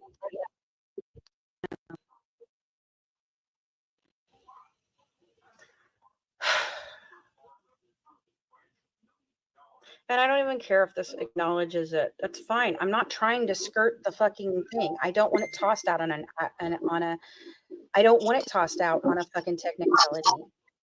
I don't want it tossed out just because I supposedly didn't receive confirmation. I don't really care. Hi, conspiracy. Right. Do you think she'll be this nonchalant when they're serving her? No. All right. I've got to go get some things real quick. I'll be right back. I'm located in Kentucky. So yeah, you know, Gypsy and Rod and Christy and Mia, they all live in Louisiana. And Fancy lives in Kentucky. And they filed this lawsuit in Livingston County, Missouri,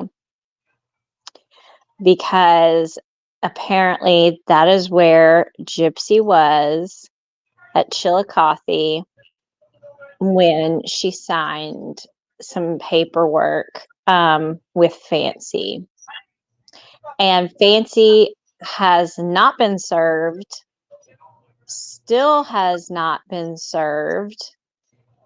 And we knew absolutely nothing about this case. We knew nothing about this lawsuit until Nina posted that video that she just showed you guys where she's talking about the tea and everything she has is misinformation, and she didn't fact check or check with us before putting it out. So now we've had some great help from our mods today getting the actual documents together so we can look at them. But it's been a very shocking, Nina, welcome. You know, last 48 hours. Stop. Flawless Nina.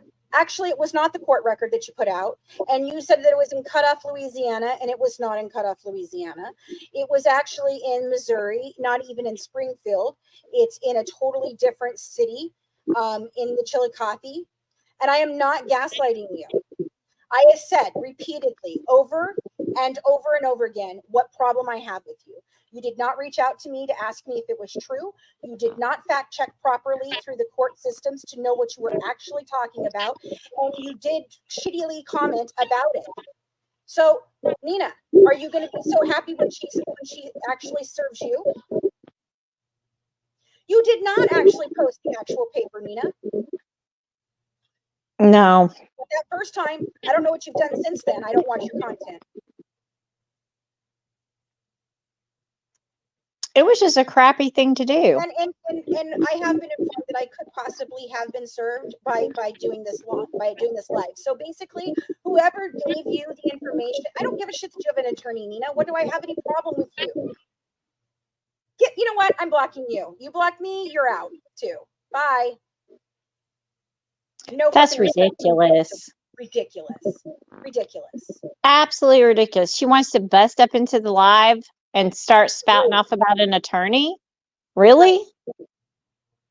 That was unnecessary. Like I was saying right before she came on, this last 48 hours has been extremely stressful on everybody. And we're so grateful that our mods and supporters have been able to help us get the correct legal documents and work on. It was a really shitty way for Fancy to end up spending her anniversary evening finding out about this. And I know that they did that on purpose because they knew it was your anniversary because you have been posting about it. Right. And then, today's Sunday. And here we are. All we're trying to do right now is focus on the new updates with Micah Miller and the Daybell conviction. I mean, that's what we've been working our butts off on. I don't know, Conspira. You know what, Conspiracy? I don't know how they can sue me if they didn't serve me. But now, basically, since Nina put that live out and I'm responding, I'm being told by legal counsel that could serve as them serving me because I reacted. And you still have to have the judge still has to have some proof. I agree. I mean, it doesn't really matter. I don't want to win on a technicality. That's not what I wanted this thrown out on. I don't. I want my day in court with them. We won't get any final concrete answers until we speak with the circuit court tomorrow, the circuit clerk. Right. And it is actually like I wasn't supposed to respond. I'm not supposed to. It's everyone was already talking about it. So they could have said that I knew about it from any way, shape, or form. It's all over Reddit. It's on Reddit, for God's sakes. Plus, people are doing lives about it and posting it. Let me just say this. It is up to Gypsy and her attorney to pay. They have to pay. It's usually $40 or $50. It may have gone up now. But they have to pay somewhere around $50 to have a process server come to your home and serve you, or a deputy from the sheriff's department. And it's got to be noted legally that it was served and signed, and that's just the way that it is. And this hearing is supposed to be on Wednesday, which, I mean, that they didn't even give you 30 days, and they haven't given you any notice at all because nobody has served you. Right. I feel like my head's going to explode. I know. I feel so sidetracked right now because we had our schedule set up. We're going to record this day, that day, live, and now everything's just gotten completely fucked up. And everybody... No, it cannot be anybody. It does have to be a processor or a deputy or someone that is through the court appointed. They can go in and they can say, my sister Susie is going to serve her, but they have to tell the court who is serving. It should have actually been on the bottom of the case. It should have actually been on there.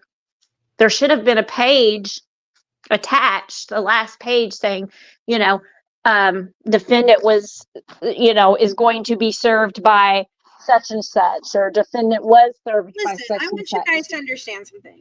The reason that I came here to live to talk about this, okay? No, Nina didn't talk about it. No, Nina didn't tell me.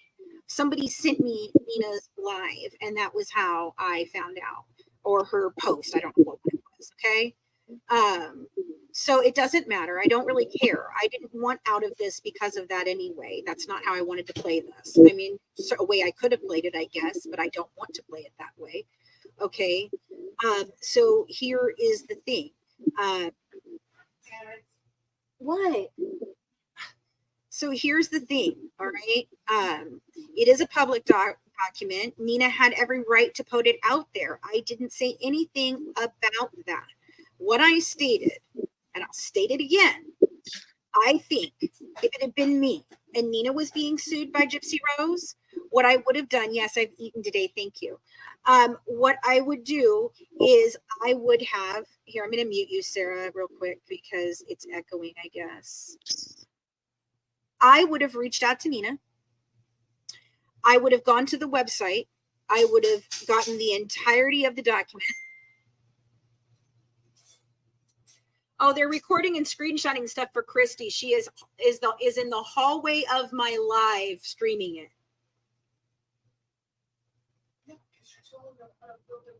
I'm not telling them how to build their defense. I'm discussing the actual document. That's all I've done. I don't care. I'm not concerned about it. All I did was read the document that is a public document. Everybody else has read it. I might as well be able to read it too. So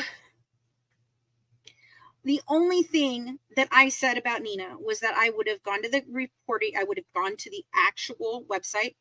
I would have pulled all the documents. I would have verified all the documents. And then I would have reached out to Nina herself to ask her for comment. She did none of those things. And since she did none of those things, she just put it out. She put out the incorrect information. She said it was in Cutoff, Louisiana. It was not. She tried to say that there was a couple different things. It was not. And she tried to say that I had been served. I had not. So, Nina, I don't have a problem with you, but you've got me blocked, so I just blocked you because I'm not going to have you come in my live and try to start some shit over a bunch of crap. You know that what you did was rude. You know that what you did was untruthful, and I don't give a flying fuck, to be honest with you. I would have asked you to be in the freaking, a lawsuit against them, but, you do you. You do you. The main reason that I came live is so that I could ask my followers and my supporters to help me, to show up for me if I have to go, to help me to fund a legal fund if I have to have one.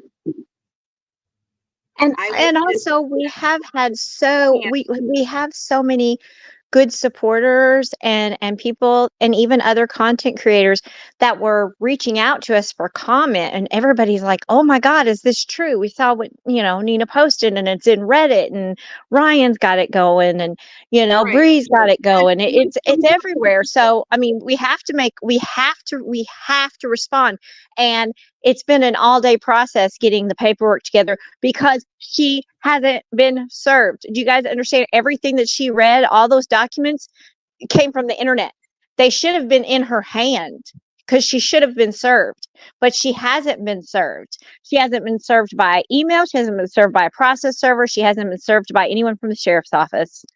And that's where this situation is. And it's really disgusting. And if it can happen to her, it can happen to you. Yes. Okay, guys. So I'm going to end the live in a minute. Okay.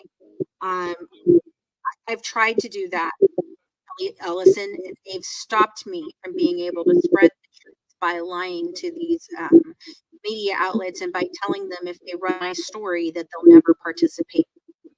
Okay.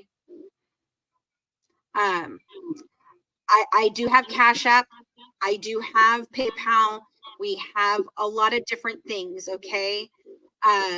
Yeah, the TikTok live, they got it shut down. All right, but we're good. I am not freaking out. I am not upset. I am not even bothered by this, to be honest with you. Oh, I will call TMZ. I'm not, okay?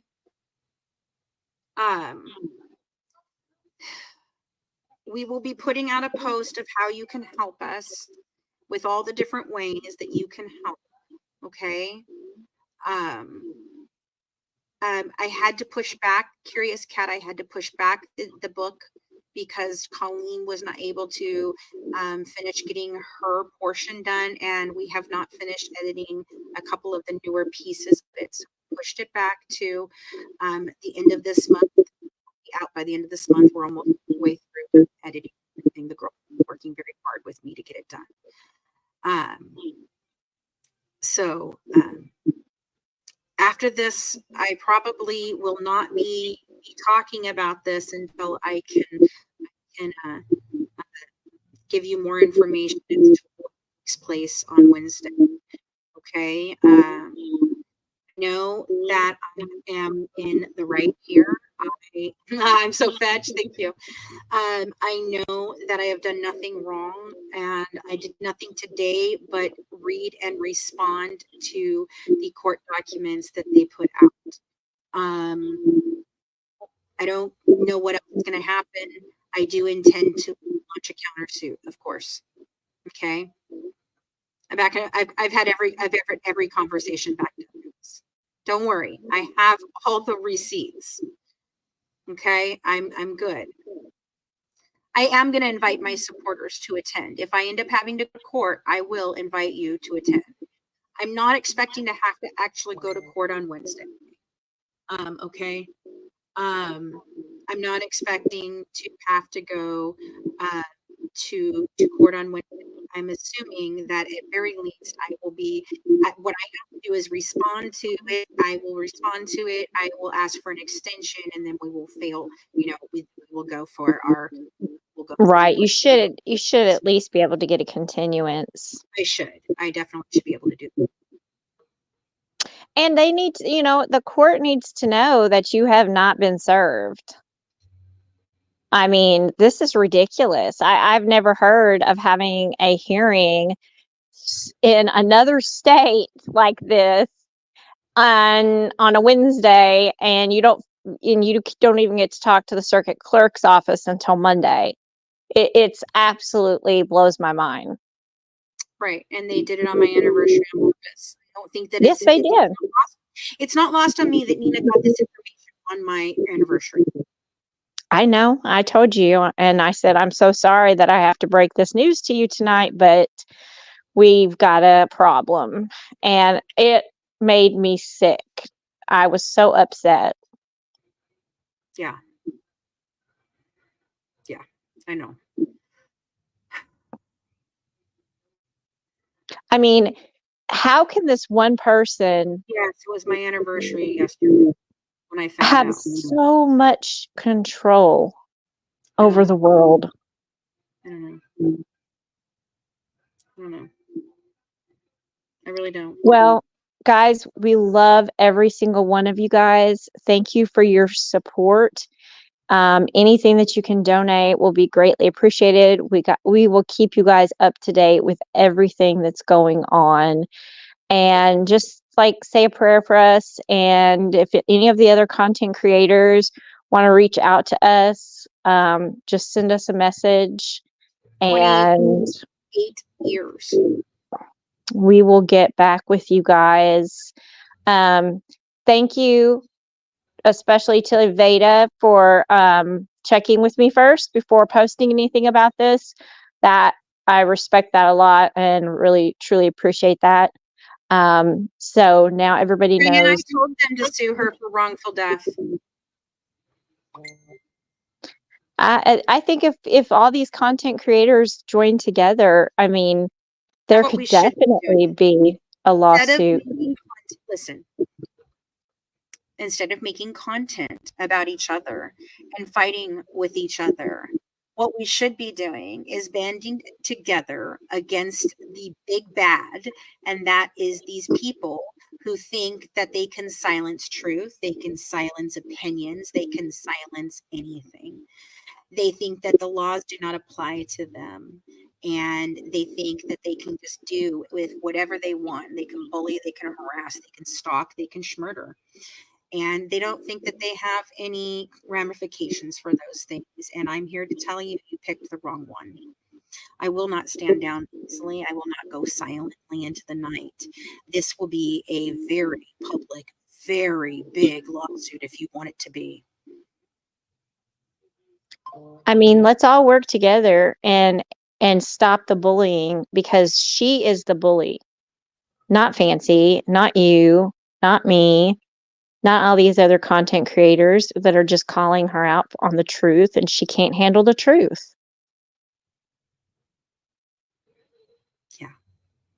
All right, guys. Well, I'm going to go enjoy the rest of my evening, have my dinner, and have a good night. I will make a post in the morning about how you guys can help. Okay. Once we contact the, I will be very loud as I can be. I will be. Yeah, I cannot wait to hear what the circuit Thank you clerk's for office those of you that says. are already, I'm getting notifications. There are many of you that are already donating. I very much appreciate it. Thank you so much for the help. It is very, very appreciated. That's the real reason that I came on here, was to let my followers know, my supporters know how you guys can help. You've been asking for months, and I've been trying not to take your help because I don't like asking for money. If you're going to buy something for me, I feel like I should be giving you something in return. That's why all of my Patreons have rewards, and every time we've ever done anything like this, we've always wanted to give rewards. So trust me, I will be doing something special for all the people who donate. We will figure something out in a way to, thank you. And like I said, if I end up having to go to Missouri, guys, we're gonna make a hell of a fucking trip out of it. So, all right, but hopefully we won't have to go Wednesday, and we can lawyer up, and we can promote this, and we can band together to stop this. This is a 100% violation of our First Amendment rights, not just mine, all of ours. And if you can silence one person by violating their First Amendment rights, then they can silence anyone. Okay? So We love you guys so much. Thank you so much for your support. thank you. We'll be putting post. I appreciate all of you guys. This will be up on Facebook, YouTube, Rumble, and I will be putting it up on Twitch too. Okay. So And I'm assuming that the courthouse probably opens at 9 a.m. and Right. they're on Central Time. Yes. So I appreciate it, guys. Thank you very, very much. And